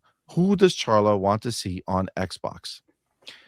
When it's about platform access and making sure that we're helping developers get onto Xbox and get onto Xbox for PC and console, it's about just helping developers realize their dreams and get more access. When we get more specific in terms of what we're looking to showcase at a show or in our Indie Selects program, or maybe work with Game Pass, it's more about really looking to just showcase the diversity of stories and games that are out there. I think you've been downstairs. The diversity of games downstairs, like in 13 games, we have 8 countries represented. We have everything from solo pixel art or 3D pixel art efforts to very pro 3D fighting games. So to me, that diversity is actually the hallmark of the program and making sure there's something for everyone to check out and enjoy. While Charla says his actual job hasn't changed much in 16 years, the development landscape he's working with certainly has. When he first started, he says every developer was just asking him, how can I get a dev kit? Just getting on the platform at all was the biggest hurdle for most, and the thing most people wanted help and support with. Now, while he's still fielding those questions, he's more commonly being asked about market conditions, what players are and aren't buying. He and his team provide that advice as well as PR assistance and amplification of the dev's promotional efforts. They also advise and support with discovery, something he says has always been a huge challenge, but has shifted in the same way other problems have shifted over the years. Once, he said, just getting on the Xbox store at all was much harder. But if you could do it, discovery of your game was effectively solved. Now, well, there's a lot of games and a lot of work to be done to help players find a specific one. For instance, Charla says he's recently been told by many devs that Xbox's new releases page is critical for discovery. So he's been working on improving that page as well as planning out other upcoming backend tools for developers to help get eyes on their games. Quote, the new releases channel was kind of getting crowded with some stuff that was not as new as it could have been, but it was taking up 3 or 4 slots in a row, pushing games below the fold. And so we looked into it. We made some determinations with our developer code of conduct and some policy changes. And now the channel is much, much cleaner. And we're continuing to look at ways we can make sure that new games get the highlight that they need, because that is so crucial, both for players who want to know what's out there and what's new and what's cool, and for developers who want to make sure their game is getting seen by players. He also adds that as Xbox increases its visibility through Xbox on PC, through cloud streaming and smart TV integration and other initiatives, there will be even more opportunities to get games in front of different groups of people, which leads us to another conversation. Phil Spencer is retiring. Charla has a new boss. How much is his job going to change under new Xbox CEO Asha Sharma? Okay, we made it to Asha. Says, according to Charla, it won't. Not much. Her goals, quote, her goals are all about ensuring there's great games from both our first-party studios and our third-party studios. Returning to Xbox, real focus on the things that make Xbox great, the platform features, whether it's achievements and gamer score, your friends list, anything like that. And then really focusing on the future of fun and the future of play. And you look at that and you're like, well, I think ID at Xbox ladders up to all 3 of those pretty well. I ask about those goals Sharma's been promoting, which Charla just reiterated, and specifically one, return to Xbox. What does that actually mean? Were they far away from Xbox before? That's a question a lot of people tend to ask, right? So he says, I don't think so. He says, I think for us, Xbox has always been at the core of everything that we do. It's the name of our business. But I think that just making sure that folks understand our commitment to Xbox and our commitment to console, the center of everything we do. There's lots and lots of great places to play Xbox games that aren't just a console. But I think just understanding that people know That's our reference. That smooth, friction-free experience that you have on the couch with a controller, that's where it starts. I love that he brought up the friction-free experience, right? Because recently there's been a lot of word about, Crimson Desert and Xbox Play Anywhere and stuff with PC and people talking about, oh, this needs to be fixed or whatever. Now, now he's bringing back the idea of friction-free experience that you have on the couch with the controller. That's where they're going to get to. By the time Project Helix drops, that's going to be the experience no matter what. And then having that same experience wherever you go, wherever you want to play is also crucial. But it's really just about letting people know we love console and we love being on TVs. I mean, it seems like they're all on board, right? If you remember earlier, in the time when they were doing, marketing or having these conversations, when you would talk to different people on the team, it would almost seem like people, wouldn't be on the same page, right? Like, you remember a time where you used to different executives would give like different versions of the plan. What that means to me is Asha has been very clear to everyone. I don't think there's any confusion here. I think Asha is very much letting people know who are working on the team that this is the way forward. This is what we're going to do. So I agree with this statement here. It's very clear that she's been very clear with her team. Asha is making sure Charla knows what's going on. And this is what everybody's been talking about, even Matt Booty, everybody who talks about it. Okay, so let me go ahead and continue here. I spoke to Charla on Tuesday of GDC. On Wednesday, Xbox held a keynote at the event, revealing various features of its upcoming next-gen Xbox project known as Project Helix, specifically targeted at developers. Among the news, there was the announcement that alpha versions of the hardware would be made available to developers in 2027. In a follow-up email, I hit Charla with some bonus questions about Project Helix, specifically in light of what was discussed at that talk. Though Charla is not in charge of hardware, he is working very closely with a lot of people who are using it. Is Project Helix going to be more challenging to work with for developers, specifically those who have never made games for Xbox before? Or will it be easier? Easier, he says, certainly. We're working hard. This is really important. Okay. This is really important. We're working hard so developers can make one Xbox build in the future and it'll run on their Project Helix console, on PC, and on streaming and cloud services like smart TVs and other devices. Charla says that the support he expects to be able to offer to developers wanting to come on board Project Helix will be roughly the same as what is offered now. Assistance implementing Xbox APIs, working with backend systems, business processes like promoting the game, sharing marketing data, and the like.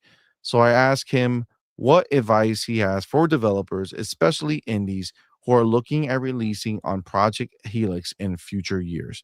So real quick, before we get to that advice, if we go back to what he said here, one of the questions I believe he answered for us right now is we were thinking about what does it mean for developers going to these other, like when they make the game here, what does it mean for like Series X and Series S?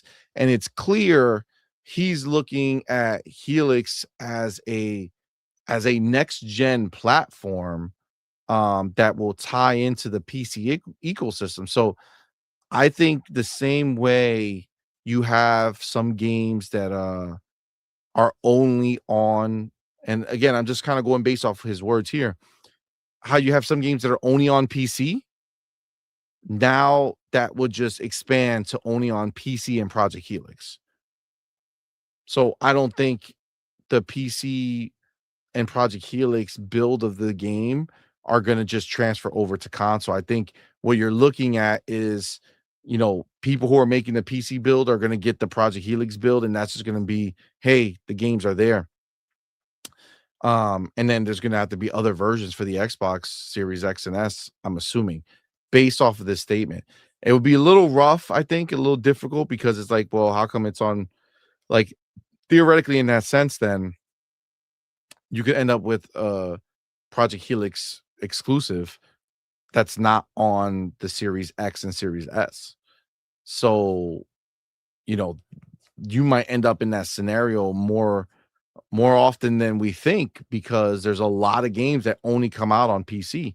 And if they're forming this platform where it's going to be PC, Project Helix, and then streaming and other stuff that has nothing to do with the Series X and S, then you might have to play those games through the streaming, on your Series X and S. Similar, to be fair, how on Xbox One, if you have an Xbox One right now, you have you can play your Series X games on your Xbox One through streaming on the box, right? So maybe we're just seeing the same thing that's going to happen with this new generation. Certain games will only be on Project Helix and on PC and not on any of the other consoles. And then you're going to have the games that go everywhere. So that's definitely interesting that that's the way it's explained, because he is talking about the future, right? Project Helix console, PC, streaming, cloud surfaces like smart TVs and other devices. I mean, it's definitely interesting. All right. So says someone looking. So this is the quote: someone looking to be ready for next gen with Xbox should be developing for Xbox console today, developing for Xbox on PC, and supporting Xbox Play Anywhere. You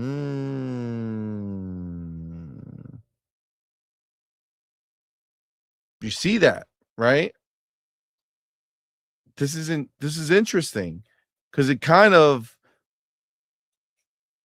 takes away what the previous statement said as far as like only being for Helix, because are they suggesting here that if you're making a game for next gen, if you're going to be ready, then you need to understand how to make a game for Xbox, Xbox on PC, and Xbox Play Anywhere. Like, that's going to be the next advancement of it. So we know Xbox Play Anywhere is going to be a huge part going forward, but maybe he misspoke with how he said that, and he just left out the other consoles, maybe on purpose, because he doesn't want to say that right now. That's a possibility. But if you're developing on Xbox PC, and you're supporting Xbox Play Anywhere, and that's how you are going to be ready for next gen, that means that's going to more than likely be a fundamental like shift in how they do things. And it's going to be like, yeah, when you make your game for us, you make your game for PC, you're making your game for the other Xboxes all in one shot. I mean, that's intriguing. I'm really excited to see how this all ultimately plays out. But at least he's coming out here and just kind of saying this stuff, right? Like, this is not this is Chris Charla talking, and he's the guy who's, in charge of the content that's coming in here. So I feel like that's a huge thing. All right, that's exciting. All right, it continues. That'll put you in pole position for the next generation and ensure your Xbox on PC game runs natively on Project Helix. Interesting. Runs natively on Project Helix. The exact specifics may differ per developer and game. In a lot of cases, oh shit, like he's really going fucking deep. In a lot of cases, if you're coming from a Steam or stock PC build, it may be smarter to start with the Xbox for PC version first, and then use that as the basis for the Xbox console version. Of course, we'll have more details about how developers can take advantage of the specific hardware features of Project Helix in the months ahead. But doing this ensures they'll have a native build on Project Helix. Bro, we're going to get another we're gonna get more, man. I'm really pumped. We're gonna get another event of some type for sure. They're gonna do something. I feel like I don't know if they're gonna go on Summer Games Fest. I don't know if they're I'm not summer, not Jeff Keighley stuff. I'm talking about, Xbox's summer showcase. I wonder if they're gonna harken back. You know what I'm saying? Back to when they did like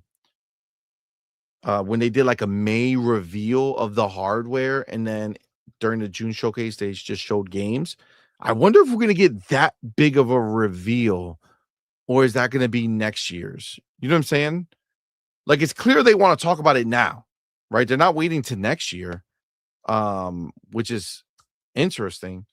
I don't know what it means. I don't know if they're showing this now because we are going to get like a OEM type device this year, or if we are,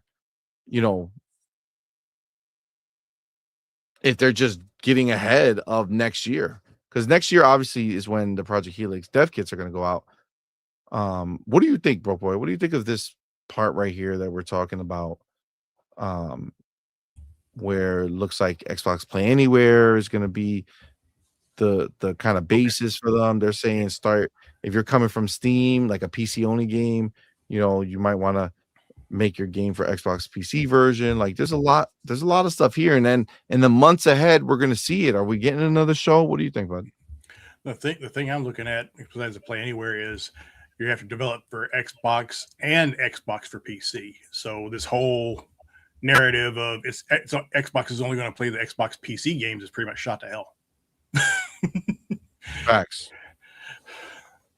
But yeah, the only thing I guess I know it's not going to be the exact same because of the way like achievements and stuff work. So yeah, it's going to be a different build for the Xbox on PC than the Steam version too. So the question is, will third party games be? I'm trying to figure out how to question it.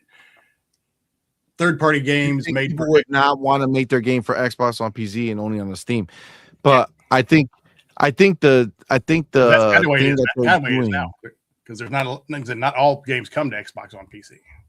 Yeah, so I think what Xbox is doing, and we heard some of this at GDC, what Xbox is doing is, remember, they put their games on Steam, right? So I think what they're doing is making Steam integration a part of it as well. Okay. Like making it when you're building here, you're going to easily be able to launch anywhere for the most part on PC and then on Xbox, using the knowledge that they already have of porting their games to Steam, right? That covers the first party, but third party, that's the question I'm wondering. Well, third party, I mean, the question is going to be, and this is when you're listening to it and when the devs hear it, it's like, well, why would I put my energy into something that's going to give me one version when if I put that same energy here, I'm getting every version? Yeah. That's the point, right? Yeah. To make it where there is no difference. So why would you ever waste? Like just going anecdotally on every indie dev that I've ever spoken to, and by far every single one has told me we're launching, if they're only launching on PC, it's like, I'm launching on PC. I hope that this does good enough to get me the console. Yeah. So why put yourself in that old way where it is, I hope my game does good on Steam so I could bring in the console, when you can just jump straight to the answer. Yeah. You do this version, your game launches on Xbox PC, Xbox, and Steam if you want to put it over there. Yeah. Like I said, again, yes, it sounds good. And like I said, I like the look that they're making a primary focus on Play Anywhere too. So I mean, of course, and that's what it is. So it's not only that one time you're doing that dev work, you're getting on Xbox console, Xbox on PC, you're getting Steam, you're getting fucking cloud, right? Yeah. You're getting your shit on cloud, your shit is streaming. So like, there's just so much that comes into that one package. That's what they're doing, right? That's what they focused on at GDC is to tell people, hey, you're going to come make your game over here, but it's not actually over here. It's going to take you everywhere. Yeah. Right. One build. Obviously, an Xbox on PC game is going to have a different build than a Steam game, or at least different functions. Well, just the achievement layer, and maybe like the control layer, right? I wonder if there's a way like for the Steam achievements, just when you port them over, change them to Xbox achievements. I mean, that might be a possibility as well. I mean, think about it, you know, and I guess this is where they're going to lean on their own Xbox developers, right? Yeah. Because again, they've already been down this rodeo, right? So they make the game for Xbox first, and then for Steam, well, there's Steam achievements and Xbox achievements, right? Same achievements, just, you know, different font or whatever they use for there. So it's going to be the same trigger points, I guess, is the point, right? Yeah. Like they're gonna mimic the Steam you know, achievement placement points, right? So they got to make sure that it's just one place they put the achievements. When you port it over to Steam, it'll pick up that trigger spot that you put, and that's where it's going to be. So I honestly, you got a lot of smart people who are sitting there trying to figure out how to make this a one-stop shop. They want a dev to make one game. Yeah. One game. I like what Phil Moore right there said. Make one game build and click save as Xbox and save as Steam. Yes, like the joke that we always did. That's what they want to actually have happen. You know what I'm saying? And that's really the goal here. But again, they have, like, to be clear, you're not talking about people who come in and say, man, we have no idea how Steam works, so we got to just kind of do this in the dark and see what happens. Like, no, these are people who put every single game they make on Steam already. So they already know how the achievements work. They already know the operating system. They know all the shit that has to be done to make it work there. And they're integrating that into the playfab, like Mr. Kima says. They're working on everything so that it just works. Their biggest goal, everything that I heard from everyone at GDC was, it's about getting devs to the point where they don't have to make a choice. You make the game once, the game is everywhere, and they're done. Don't spend more money, save the money, get more reach. That's just what makes sense. So they continue here. It says, that was the end of my email chat with Charla after the fact, but our Tuesday discussion still had a bit more ground to cover. We're still talking about ID at Xbox under Charla, under Sharma, and he tells me had just done a roundtable with developer partners at GDC. Oh man, that's cool. And even tried some games. Charla says she apparently really enjoyed I Am Your Beast from Strange Scaffold, and isn't especially concerned that she hasn't come from a gaming background. She's willing to learn, and that's what matters. I think Sharma's leadership is going to be really good. And I really think that when she came in and just set those 3 principles, and that was like day 1, minute 1. I mean, really, minute 1 of her first town hall with everybody, she really laid that out. You could feel it in the room that people were like, yeah, this feels right. You know what I mean? Is there education that she's doing? Of course. She's new in a role. Of course, she's going to learn. She's going to have more input and everything like that. But like for her she's been working with Phil on this transition for a while. And for her to come and that first day just be like, boom, boom, boom. I can only say how I reacted, which I was like, wow, that's really cool. And I feel like the team and everybody I know at Team Xbox feels the same way. That's crazy because that's what I felt immediately. You know what I'm saying? Like, that's literally what I felt when I started hearing what she had to say. So that's very exciting for me because it seems like everybody's pumped about this. Not just us. Everybody's pumped across the board, which is fucking fire. Then it continues. Charla concludes our conversation with optimism about the future of Xbox and the work he does with third parties and indies in particular. I asked him what he thinks his thus far mostly unchanging job will look like in 13 more years. He cheerfully replies that it'll probably, hopefully, be roughly the same. We're in the best time ever to be playing games. The only disadvantage I can say to 2026 versus 2006 or 1999 or something is in 1999, maybe you can know every single game that shipped and you can keep the whole industry in your head. That was the thing you could do. You can't do that anymore. There's just too many games. At the same time, the variety, the depth, the artistic and creative and intellectual and technological progression of the medium has gone so much farther than I ever expected. And clearly, every step we take forward, you suddenly realize, oh my God, there's like another 3 miles we can go. And so, all that you can see from all these huge strides that we are making as an industry is how much further we can take this medium. And it's just so exciting. It just makes me stoked. And of course, um, of course, when I hear that, that's music to my ears because you guys know me. And I personally, this is what I want. I want them always to be pushing. They reach a milestone. They don't sit here and say, cool, we made it. They say, oh, snap, look at what else we can do. That's what we need to keep pushing this forward. And fuck, man, we've already seen that. DLSS 5 was a fantastic showing. Really showed us some crazy shit that I'm really excited for Xbox to kind of push forward as well. And then he finishes, and then you pause and you go back and you play Limbo, which is now almost 20 years old. And you're like, yeah, this just holds up perfectly. You play Castle Crashers. This just holds up perfectly. I mean, you mentioned you're reading War and Peace. That still holds up. People are going to be playing Castle Crashers in 100 years, and it's still going to be just as good. And that was the interview. I thought that was phenomenal. I